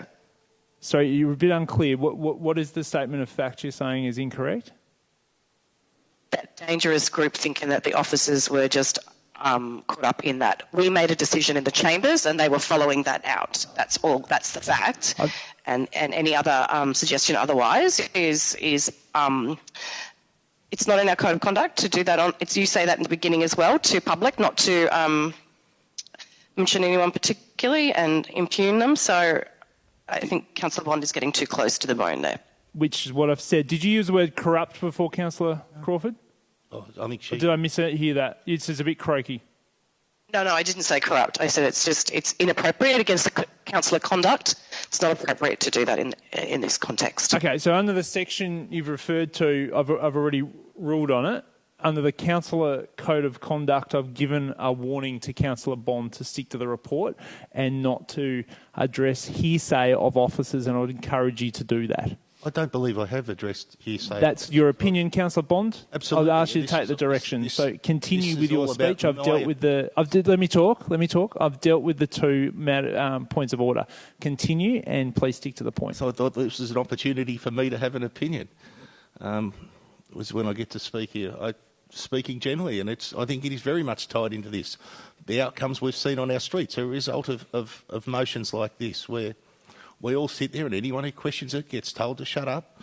They get points of order against them. Councillor Bond, I don't recall anyone in this chamber being called to shut up, so I'll ask you to withdraw. I think the comment's been made... Withdraw, Councillor Bond. I'll withdraw the comment that we made to shut up. But the comments have certainly been made that we're not allowed to question this. The debate has moved on. We're not allowed to debate it. You're not allowed to have a dissenting opinion here. And I think that's the point I'm trying to make, is that we keep crushing dissenting opinions in this place.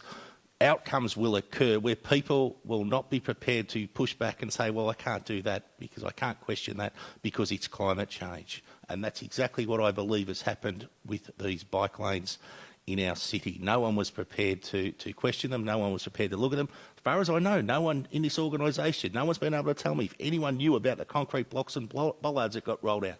Yet we just accept them because they're part of our response to climate change. And we look at this terrible outcome that's occurred in our city because we have this unquestioning approach where anyone who dissents, anyone who likes to have a different opinion, anyone who pushes back and thinks there's a different way to do this gets told, you're not allowed to do that. We've all moved on. Your opinion's not valid. Point of order, Mayor. Go ahead, Deputy Mayor Baxter.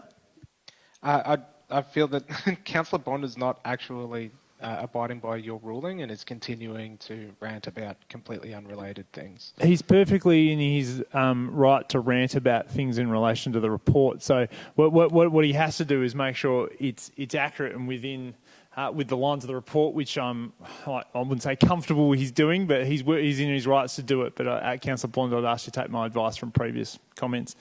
So the point of order is overruled. Councillor Bond. Thank you, Mr Mayor, and having to listen to many of Councillor Bax's speeches over the years, I would know he would know all about ranting. Stick to the point. Stick to the point.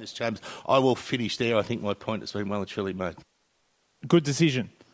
All right, councillors, any further comments on this item? Oh, I've got a text message. No. Councillor Crawford, you've just sent me a message. Would you wish to raise a point of order? No, that's fine. Okay. No. Councillor Martin. I'd like to start by thanking Councillor Sirikoff for being so eloquent, and she's detailed many of the things that I can't wait to see incorporated in our Climate Emergency Action Plan as a summary of some of the excellent things that are occurring in our city already. And I'd love to see this document be very clear about the what other things that are happening. So, Councillor Sirikoff, I hope that you're part of the working party that, if Council agrees to develop a climate emergency action plan with some of the things that you brought up to, I think you'd be a brilliant member of that team, because you've detailed some amazing things that we're already doing in the city of Port Phillip. And I think we're lucky to have a series of councils over the years that have come up with so many action strategies that are working to address some of the issues that are in our climate emergency. But I also think it's very, very important that we have a document that details exactly what we are doing. And it may well be that there are things, in addition to the ones that Councillor Sirikoff has referred to, that our community may wish to come and tell us about. And I don't think concrete bollards will be appearing by magic out of a public consultation, but I do think that everyone in the city of Port Phillip is going to have the opportunity to have input into what they think should be appropriate, what they think our target should be, and then we as councillors will have to rely on the information that comes back from our community, and we'll act in accordance with hopefully the majority of what our community want. And I hope I don't get a point of order called against me. I'd like to take issue a little bit with one of the comments that Councillor Bond made, where he's talking about a variety of opinions in science.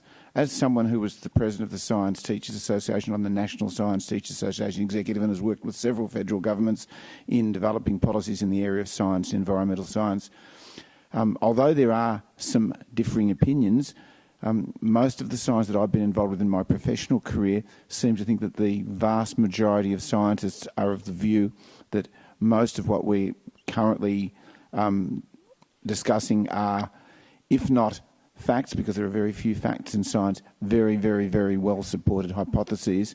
And yes, there will always be dissenters in any type of science. And yes, Councillor Bond, those dissenters should be allowed to have their opinions voiced, and they shouldn't be.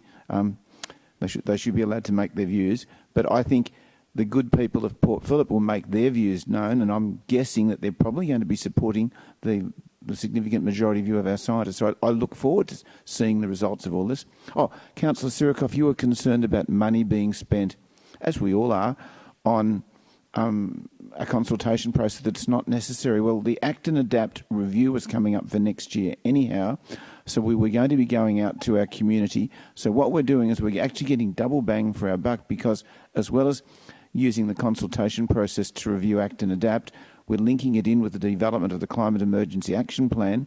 So it's the same amount of money that we would have got for reviewing Act and Adapt, we're going to come up with a Climate Emergency Action Plan as well. Another example of your council being really prudent in its use of ratepayers' funds. So I commend this motion to you all. Put that motion to you, councillors. Those in favour? Those against?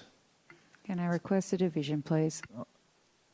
I declare the motion carried, and Councillor Copsey has requested a division. Those in favour? Councillor Copsey, Councillor Consolo, Councillor Martin, Deputy Mayor Baxter, Councillor Crawford. Those against? Councillor Bond, Councillor Sirikoff, and Councillor Pearl abstains. That motion is carried. Councillors, I've had two councillors request a break. Let's take a break now, and we'll come back at 15 minutes past 8. Thank you, councillors. Thanks, councillors, and welcome back. Let's move to item 10.3, councillors. which is the South Melbourne Structure Plan. And just to note, I, Councillor Marcus Pearl, have declared a very indirect interest in that one of my family members has an interest in a superannuation fund which owns a property within this precinct. Councillors, any questions of the officers in relation to 10.3? Councillors, you have an officer's recommendation. Who would like to move that or something else? Councillor Copsey to move, thank you. Councillor Consolo the second. Councillor Copsey. I will reserve, thanks. Councillor Consolo. No, it's right.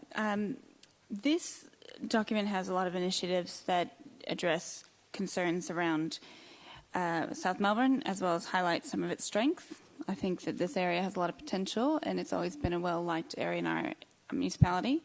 So it's good to see it's getting its rightful attention. There are possibly wide road spaces that might have benefits to green a little bit more, etc. So this is going out for community consultation, and I think that's a good thing. Thank you. Thanks, Councillor Consolo.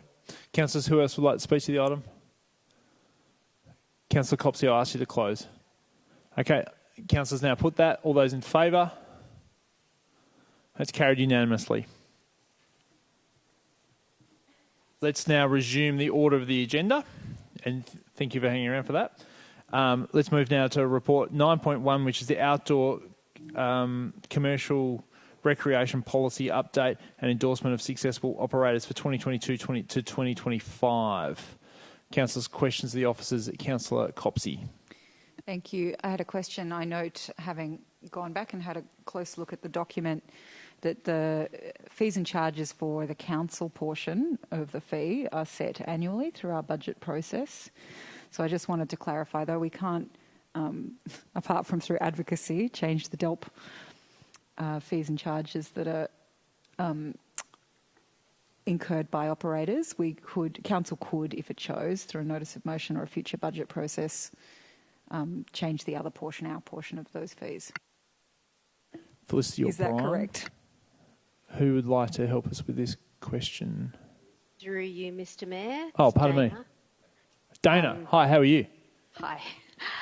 Through you, Mayor, yes, we can change our annual fee. The council set one through the budget. We just can't change the DELP portion of the fees, which is the per participant fees. Thanks, Dana. Appreciate that. Councillors, any further questions? I'd like to move an alt motion, if that's okay. That's all right. Just pop that up, if we could, and I'll read it out.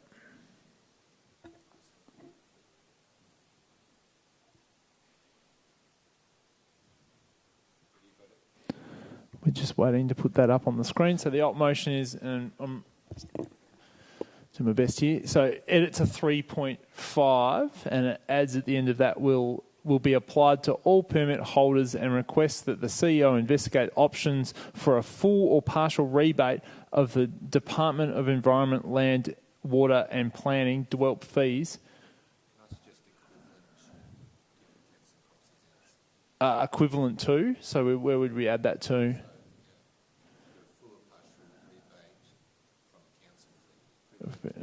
Equivalent to the DWELP fee. That would be great.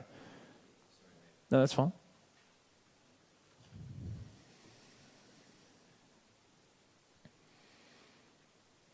If you put that full screen again for me so I can read it, that'd be great. Where are we? DWELP fee. For operators such as Cute and Cuddly Animal Nursery and Pony Hire, where there may be a demonstrated case to maintain affordability and service continuity and bring back to council recommendation adjustments to this policy, including retrospective rebates to fees to the beginning of the permit period for consideration by council. Councillors, do I have a seconder? Councillor Copsey, thank you very much.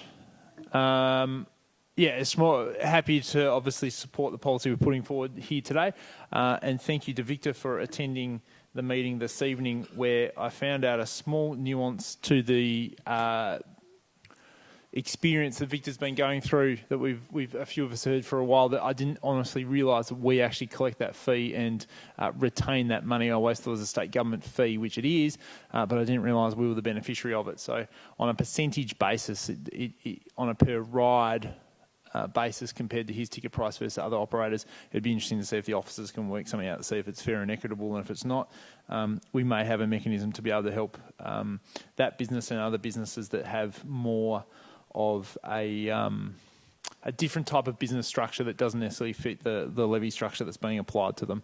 So councillors, hope you support the alt motion on that basis. Councillor Copsey.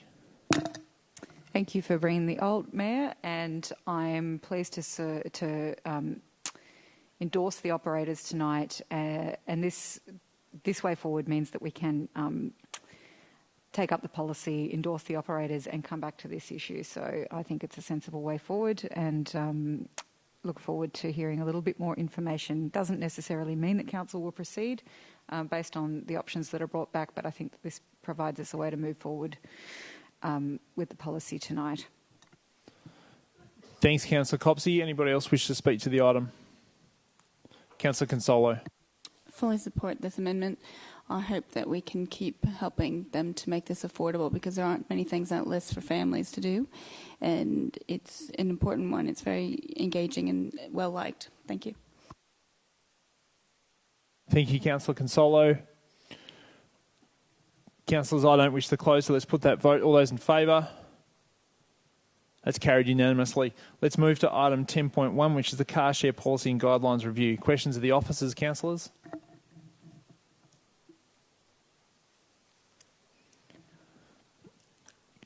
Go ahead, Councillor Consolo. Thank you. I've recently heard of a new car share called Kinto. I believe it's associated with Toyota. Do they have any spaces in our municipality, or are they located at dealerships? Brian T, would you be able to help us out if you've got that information?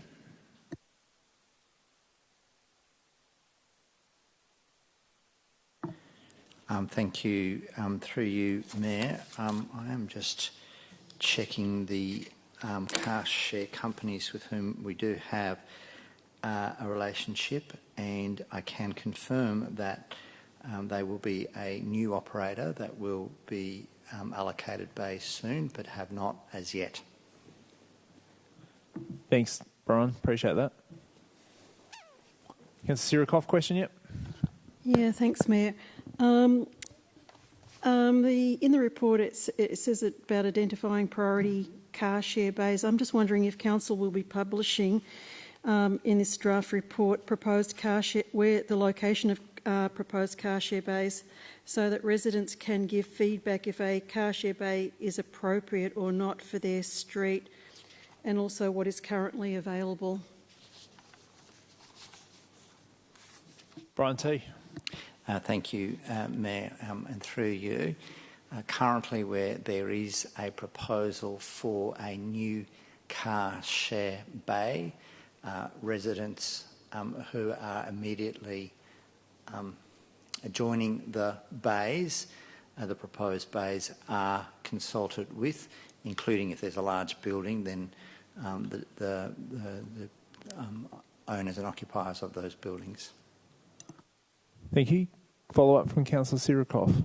Yes, thank you. Under 4.13, council will publish usage of car share summaries by area.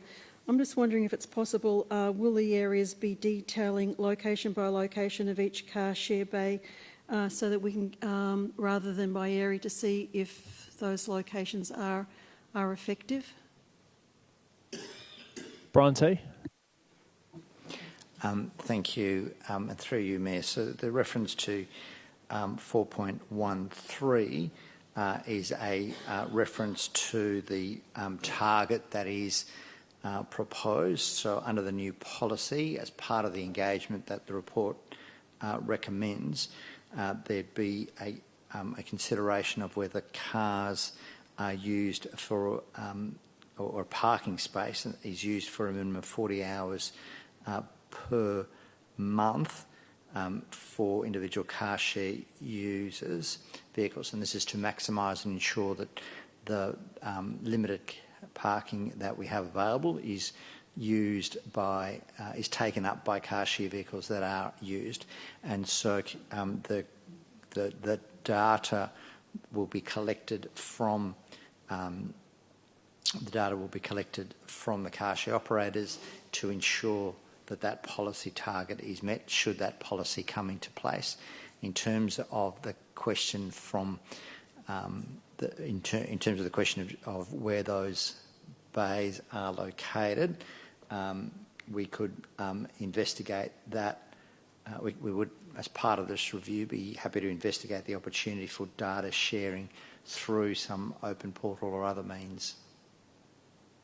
Thank you, Brian.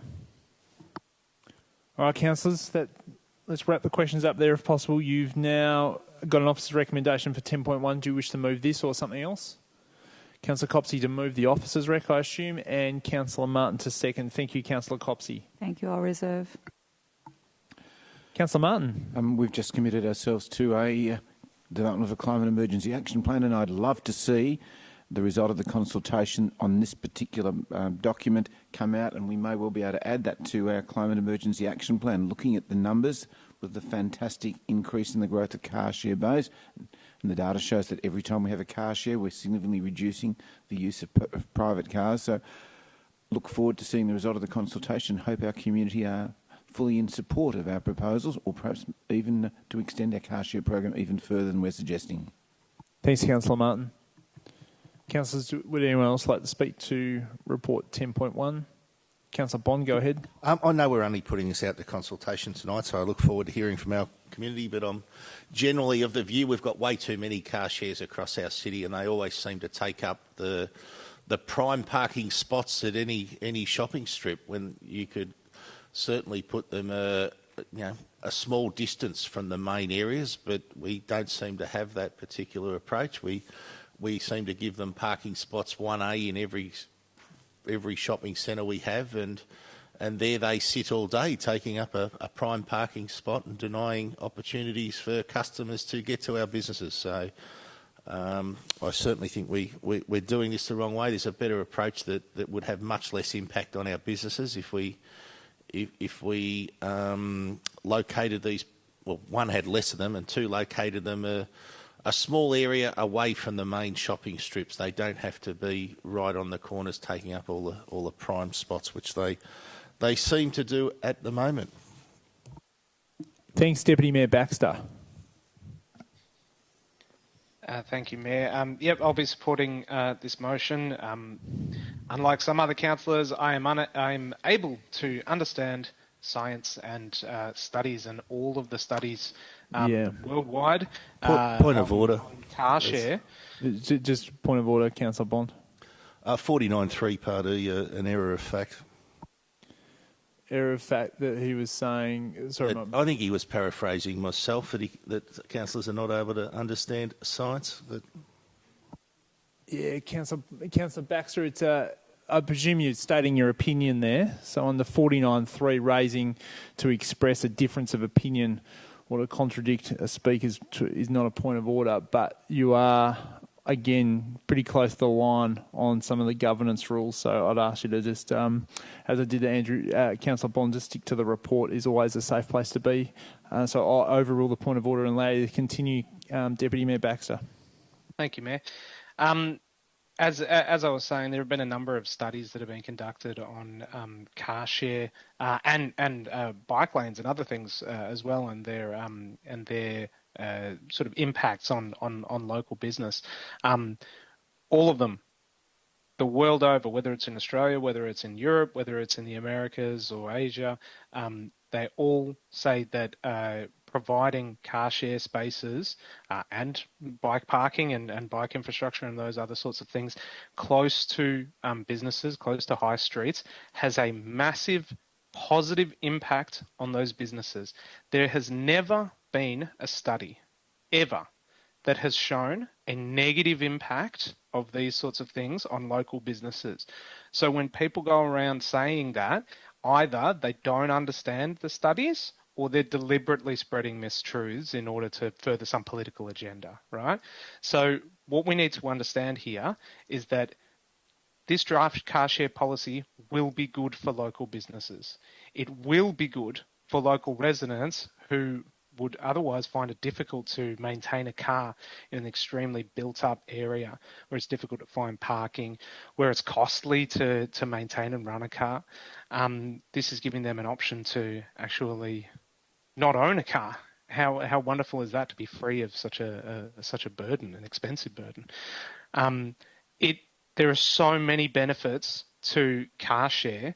We are we have been recognised all over Australia for our positive impact that our car share policy has had. So I think to just make up random disbenefits that don't exist is really doing us all a disservice and our community a disservice, who stand to benefit greatly from this policy.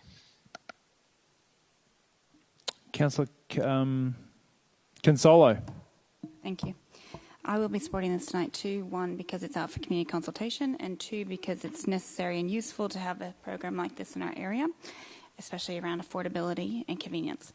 It's good to see the targets are there so we can ensure the anticipated use is being met.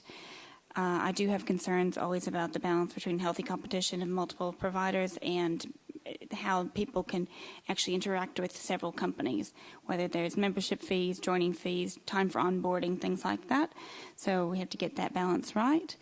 I too agree with my colleagues here with a middle ground of I don't think they have to take up the prime high street parking spots, but because there's an app to show you where they are, but they could be just around the corner. So an example in Port Melbourne would be there's quite a cluster on Rowson Bay. It could just be around the corner, Rowson not. Just one street off, but right, still close up. Okay. So that'd be good around the corner. The numbers will be proven whether the amount on street are acceptable, because the targets, we'll see that come through. So again, I'll be supporting this tonight. Thank you. Thanks, Councillor Consolo. Any further councillors wish to speak to the item? Thank you. Councillor Copsey, do you wish to close? Thanks. I'm pleased this is going up for consultation. I want to recognise the hard work that's gone in for previous councils in Port Phillip being a leader in uptaking this, and I hope that we'll continue that with our updated policy.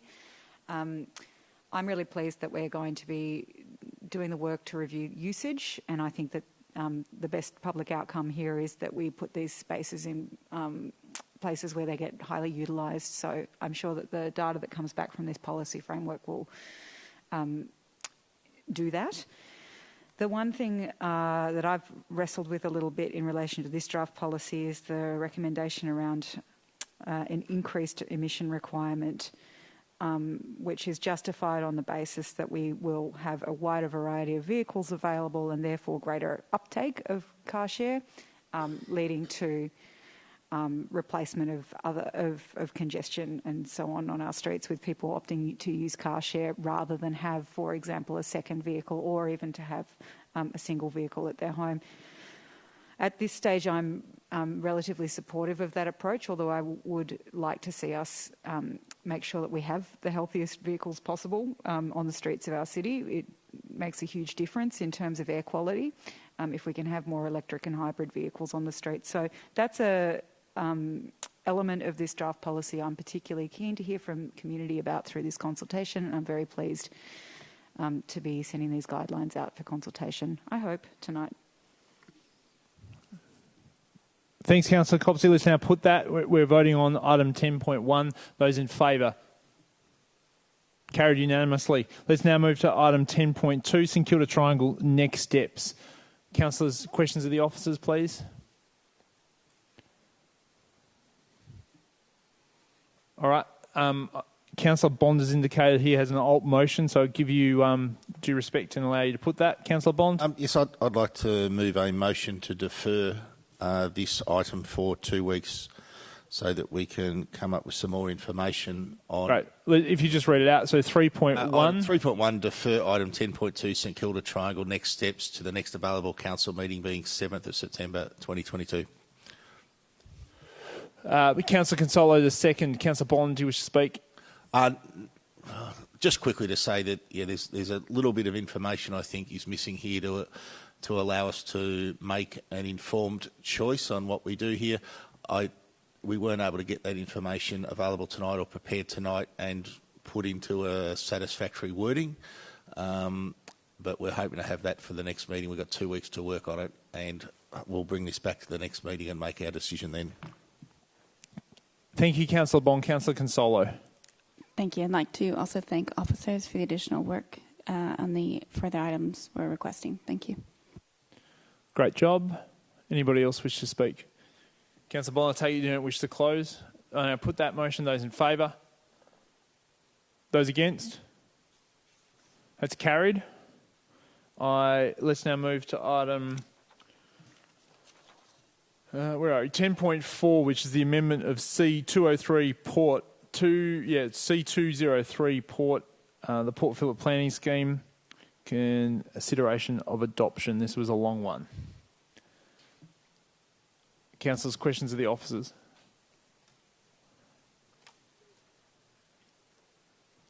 Councillors, I'm happy to move. Is there a seconder to the item? Thank you. With the officer's recommendations being moved by Councillor Pearl and seconded by Councillor Copsey. Question, I don't wish to speak. Councillor Copsey, you should speak. Who else would like to speak to this item? Councillor Consoli, go ahead. Thank you. This is a massive amount of work, quite a long document, obviously, but coordinating through a long process to get to this. I think it's nice to see some great examples in our local area and the updated documents that celebrate what can be achieved with heritage. Heritage is very important. It's something that we all value in the area. You see the charm of it, and of course there's monetary value, etc. But I think we also get a lot of personally just to walk around our streets. So I think that this document keeps future development in check for all of our community expectations of this. Thank you. Thanks, Councillor Consolo. I appreciate that. Anybody else wish to speak? I'll now put that motion. Those in favour? That's carried unanimously. Councillors, let's now move to 13.1, which is the annual update Audit and Risk Committee Charter and Audit and Risk Committee, Committee biannual report as of the 30th of June 2022. Any questions of this report or the charter? There being none, again, I'm happy to move. I'm looking for a seconder. Councillor Sirikoff, thank you. Thank you, Councillor Sirikoff and Councillor Crawford for serving on the Audit and Risk Committee.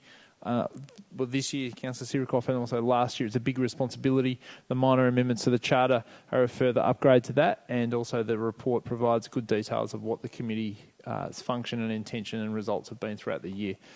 So, Councillors, very happy to commend these two items to you. Councillor Sirikoff. I'd also like to thank the three committee members, Brian Denson, Kylie Mayer and Helen Lanyon, who doing a great job in reading through these long documents and giving their considered opinions on the outcomes of those reports. Thank you, Councillor Sirikoff.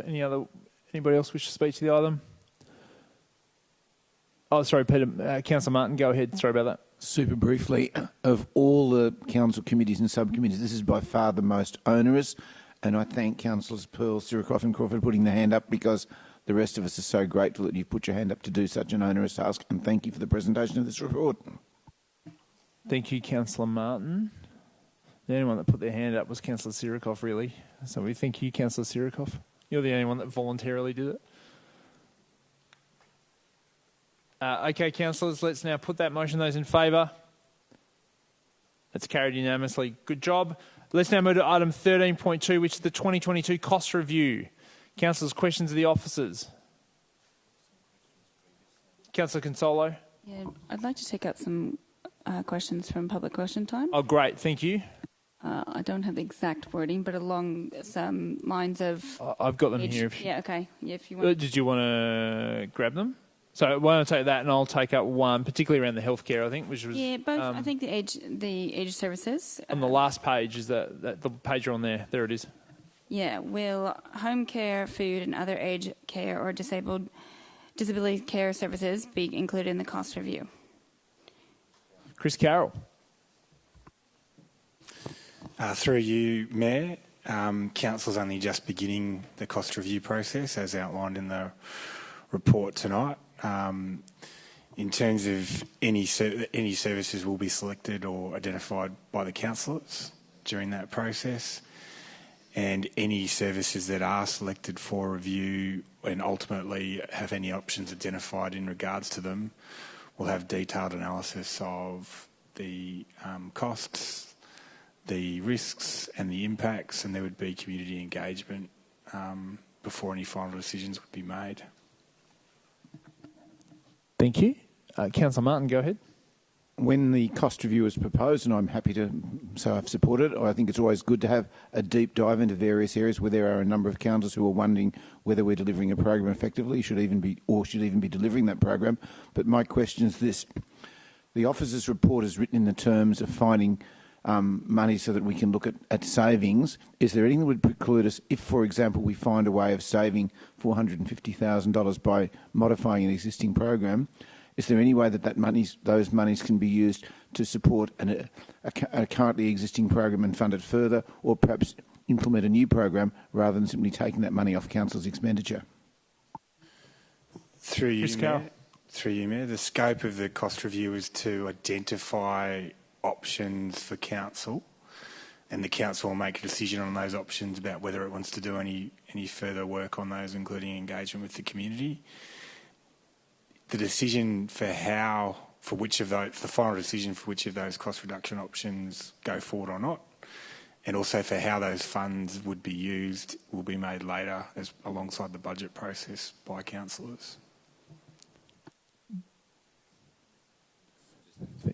CEO would like to add to that question. Through you, Mayor, just point Councillor Martin to 4.5.3, which specifically says redistribution of any savings could be considered in the budget process. Thank you, CEO. Councillor Consolo. Thank you. On item 3.4, will it be brought back to councillors if additional resources are necessary, or is it under delegation that you just use them? Chris Carroll. Through you, councillors, if any unbudgeted resources are required, we'd bring that back to council. Thank you. All right, councillors, who wants to move this one? Unless you've got a alternate. Councillor Bond move. Councillor Consolo the second. Councillor Bond, I'm sure you wish to speak. Go ahead. Just that I look forward to the outcome of this particular process. As we sit here as councillors, we have a responsibility to our ratepayers to look for efficiencies wherever we can and try and minimise their rate rises at every opportunity. And this is all part of that process whereby we will be certainly trying to identify savings in this organisation that would enable us to have a minimal impact on our ratepayers in coming years. Councillor Consolo. Thank you. Of course, there's interest in this and how we're going about it. We need to be transparent, and that's trying to put in reports this. We still are trying to work through how we're doing this and identifying the process. It's also important to note that we did originally say November, and more time is going to be required, so that's where it's saying February in this document. Thank you. Thanks, Councillor Consolo. Deputy Mayor Baxter. Thanks, Mayor. I won't be supporting this motion.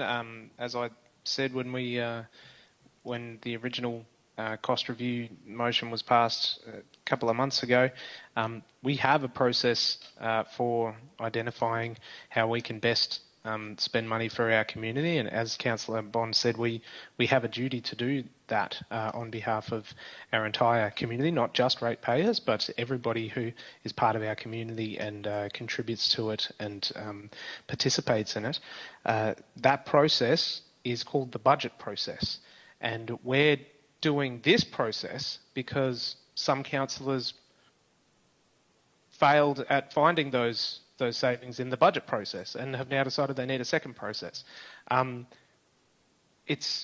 don't see how this is worth anyone's time or money to go through a second budget process to try and find savings that councillors, some of whom have been on this council for years, have been unable to find. We should actually front up and say, if councillors want to make cuts, tell us what you want to cut.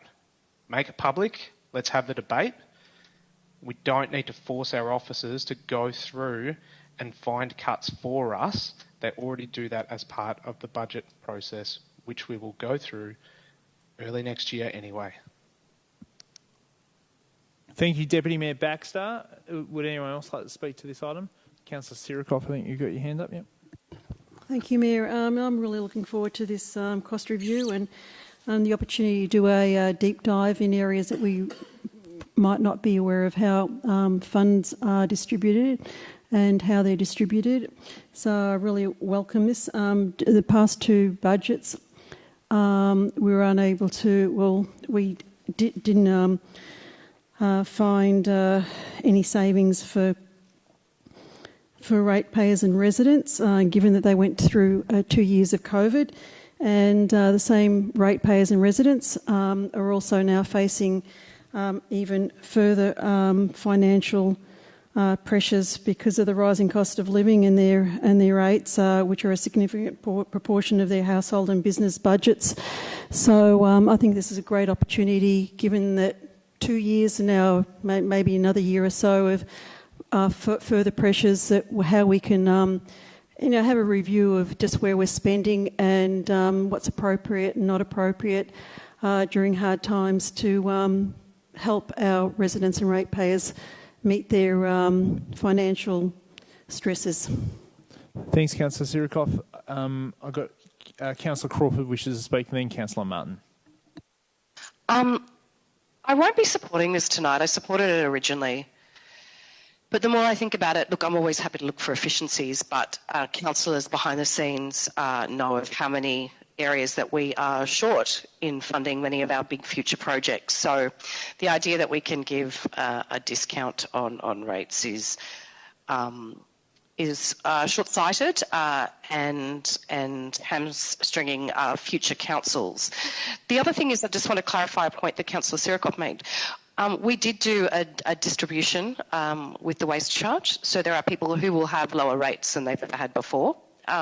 So we actually have found and supported many, many people, whether they are traders who pay rates. There was plenty of opportunity for people who needed support financially. We have provided over the last 2 years many, many discounts to our leases, to a whole lot of people, but particularly in the last budget, our waste charge was designed to redistribute some of our rates. And so we actually have done exactly what Councillor Sirikoff refers to. Part of our job is to govern for the entire municipality. That's residents, there's renters, who make up the majority, and a lot of them pay rates through rental. Obviously, that's incorporated into their rates, their rental prices. I think the best that we can do is provide services and facilities that is accessible by the entire community. And we know, councillors know, the increasing cost on many of the things that we're trying to do and many of the things that keep coming up our way. So the idea that we should give rate relief when we already have done for that particular group, a very small group of house owners in the municipality, not the majority, have already given them some kind of a discount, and knowing in order to deliver on all the things that community has told us again that they care about, we actually need to use this money wisely. So I won't be supporting this tonight. Thanks, Councillor Crawford. Councillor Martin, go ahead.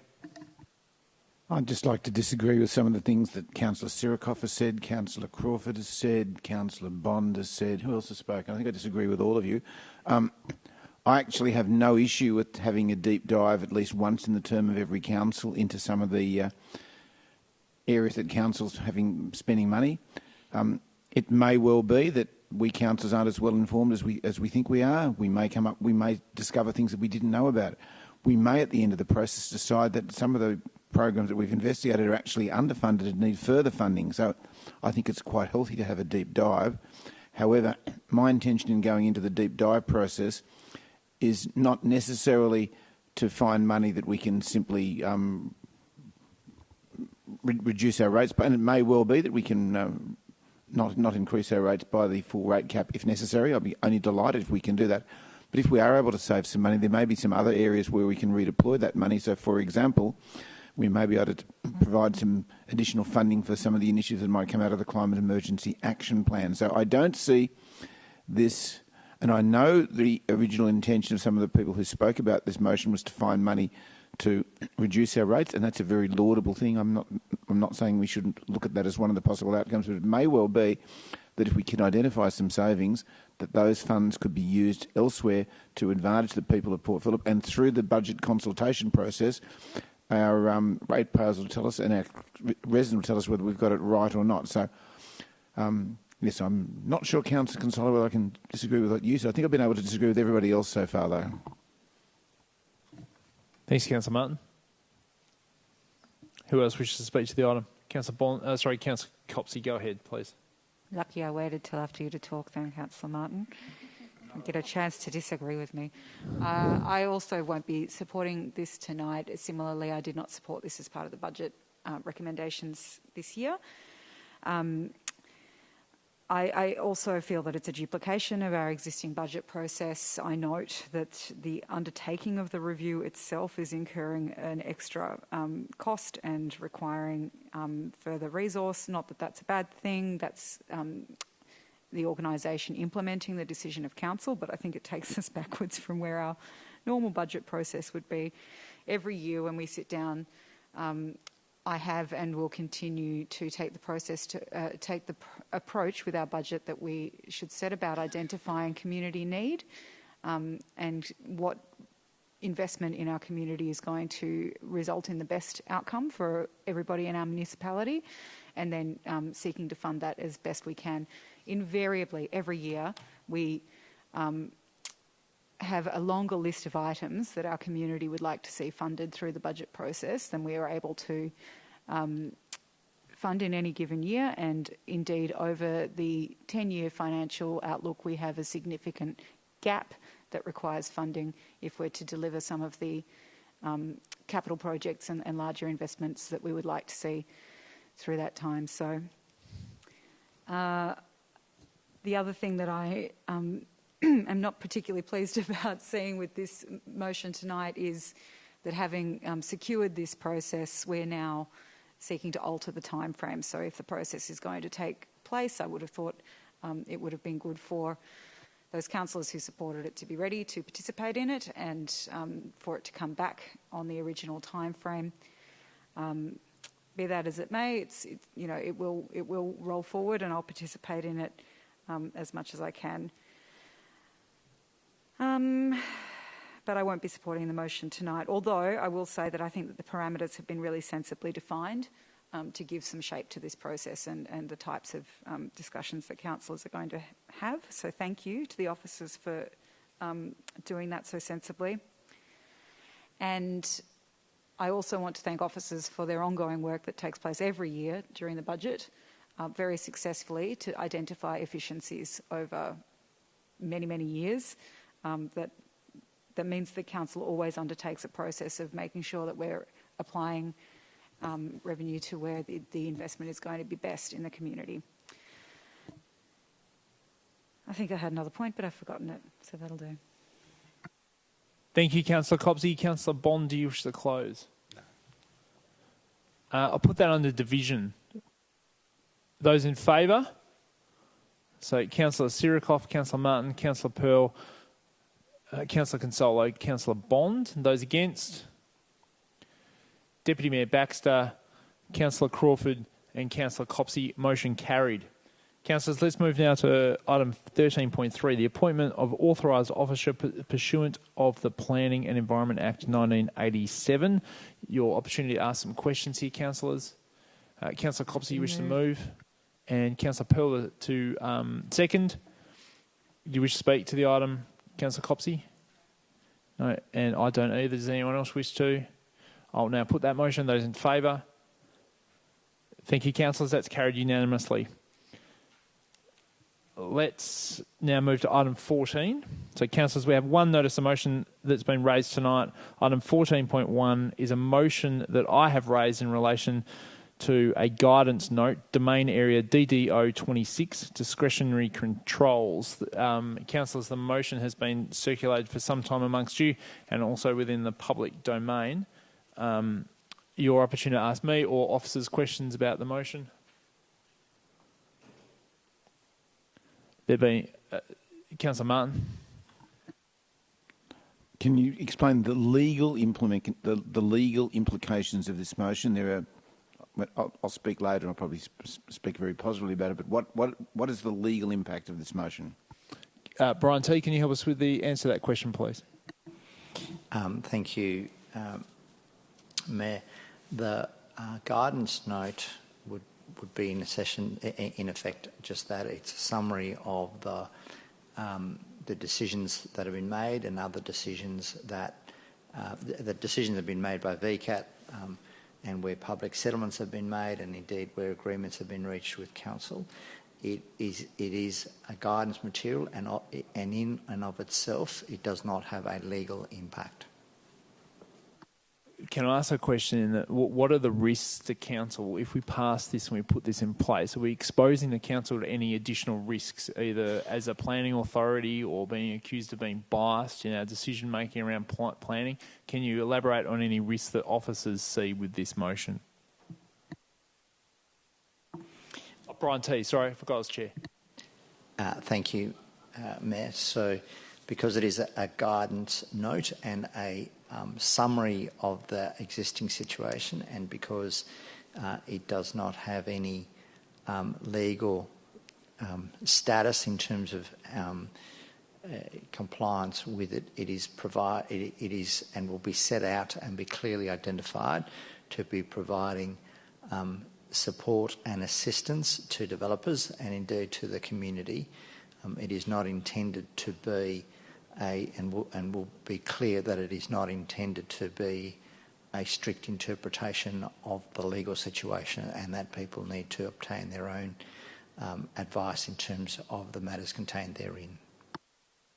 Thanks, Brian T. Councillor Copsey. Can I just get a brief outline of the resource required to develop this? Can this be undertaken within existing resources? Thanks, Councillor Copsey. Brian T, can you help us with that, please? Thank you. And yes, we, through you, Mayor, we do have an existing resource that will assist us in working their way through the decisions and the outcomes. So we are able to complete this work, including some engagement with the community, very limited engagement within existing BAU budget. Thanks, Brian. All right, councillors, I've moved that motion. I'm looking for a second. Councillor Consolo has seconded the motion. I'll speak to the motion very quickly. We've heard firsthand this evening, councillors, the pressure this area is under, and there's a lot of construction in this area, but there's still a lot of outstanding permits and future permits that will come through in this area that will shape it for decades to come. And albeit this is a discretionary guidance to prospective developers and anyone else seeking to do plans in this area, it does potentially serve as a trailblazing way where a council can efficiently and effectively get terrific outcomes for the long term by filling the gaps that the planning scheme and planning decisions don't take into account. Small things like ability to have traffic management setbacks as advisory, or aesthetic things within the building structures that council might wish to see on a discretionary basis adopted by people wishing to develop and put planning applications in for this area. It provides people a framework of which they may wish to operate in, albeit it is not a legal basis of a document. It does give council a guiding light about the sorts of things that our community, our current and future communities would like to see in these areas, and it provides a useful tool to get a better outcome on a discretionary basis with future development. So on that basis alone, it's a bit of a trailblazing project in itself, and if we get it right and it works, obviously, it could produce some good outcomes for this area, but also might be something we could get some learnings from that we could apply to different areas as the development over the years increases in other areas. And I'm thinking, well, Fisherman's Bend's a bit of a different case, but areas perhaps in South Melbourne, as the slow but steady shift of high-rise apartments seems to be about to jump over the freeway in that area also. So it's a unique initiative. It's hopefully not going to take too much work, but there is already a good existing body of work within council that we can utilise to create hopefully what is a nice, simple document that our community can have some involvement in and is of use to developers, architects and people wishing to do projects in this area. So hopefully I get your support on this one and hopefully we get a great outcome for our community councillors. Councillor Consolo. Thank you. I fully support the creation of this guidance note. Although it's not binding, developers can't read our minds. So if we want to create further context for this rapidly developing area, we should. Several years ago would have been better, but let's get started. Every application is assessed on its own merits, which is good, but the area as a whole also needs to be assessed. So these kind of items that we've listed here will start shaping it into more of a neighbourhood than just one by one. This request has been brought by community members, and I appreciate Mayor Pearl for bringing it to the chamber tonight. Thank you, Councillor Consolo. Councillor Martin, go ahead. As the third of the ward councillors, firstly I'd like to thank Councillor Pearl or Mayor Pearl for bringing this forward. I know many of the residents in the Domain area have been speaking with us as local ward councillors, very concerned that they felt that some of the decisions around planning in that area weren't necessarily uniform. So Councillor Pearl's basically, I think, hand-picked the best VCAT outcomes there. And for those at the back who haven't read the whole thing, we're looking at making advisory notes about on-site loading, setbacks, side setbacks, narrow lanes, provision of pedestrian walk, all sorts of things there. If any of you have been to Forest Hill, which is that sort of Manhattan in South Yarra that exists between Melbourne High School and the old jam factory, you can see what happens when there aren't discretionary planning controls like this. And Councillor Pearl's motion will try and make sure that we don't end up with another Forest Hill in the Domain area. Thanks, Councillor Martin. Councillors, no one else wishes to speak, so I don't wish to close. I'll now put that motion. Those in favour? That's carried unanimously. Thank you. Councillors, just give me a tick, actually.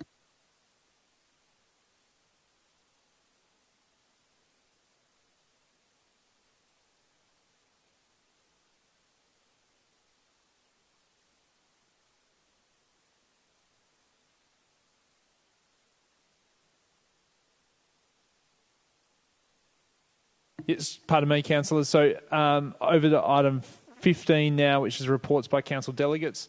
Councillor Martin. So some councillors will be aware, but I'd like the whole of Port Phillip to be aware that, and this is making a report on behalf of the Housing First Board, one of council's two delegates. 2 weeks ago at the Urban Developers Awards on the Gold Coast, the Excellence in Industry Leadership Award was won by the Cornelia Project for pregnant women experiencing homelessness. This is a partnership between Housing First, Launch Housing and the Royal Women's Hospital. The program is sited within a secure, newly built, dedicated Port Phillip Housing Trust property in St Kilda, managed by Housing First, which is the Port Phillip Housing Trust trustee. And as we should all be aware, the Port Phillip Housing Trust was established by our council back in 2005. This Cornelia program is an Australian first, and it fills the missing piece in the maternal and child health and homelessness systems by providing safe and secure medium-term accommodation for 36 residents in combination with specialised health and housing services for this high-risk group of women and their infants from pregnancy to the baby's first birthday.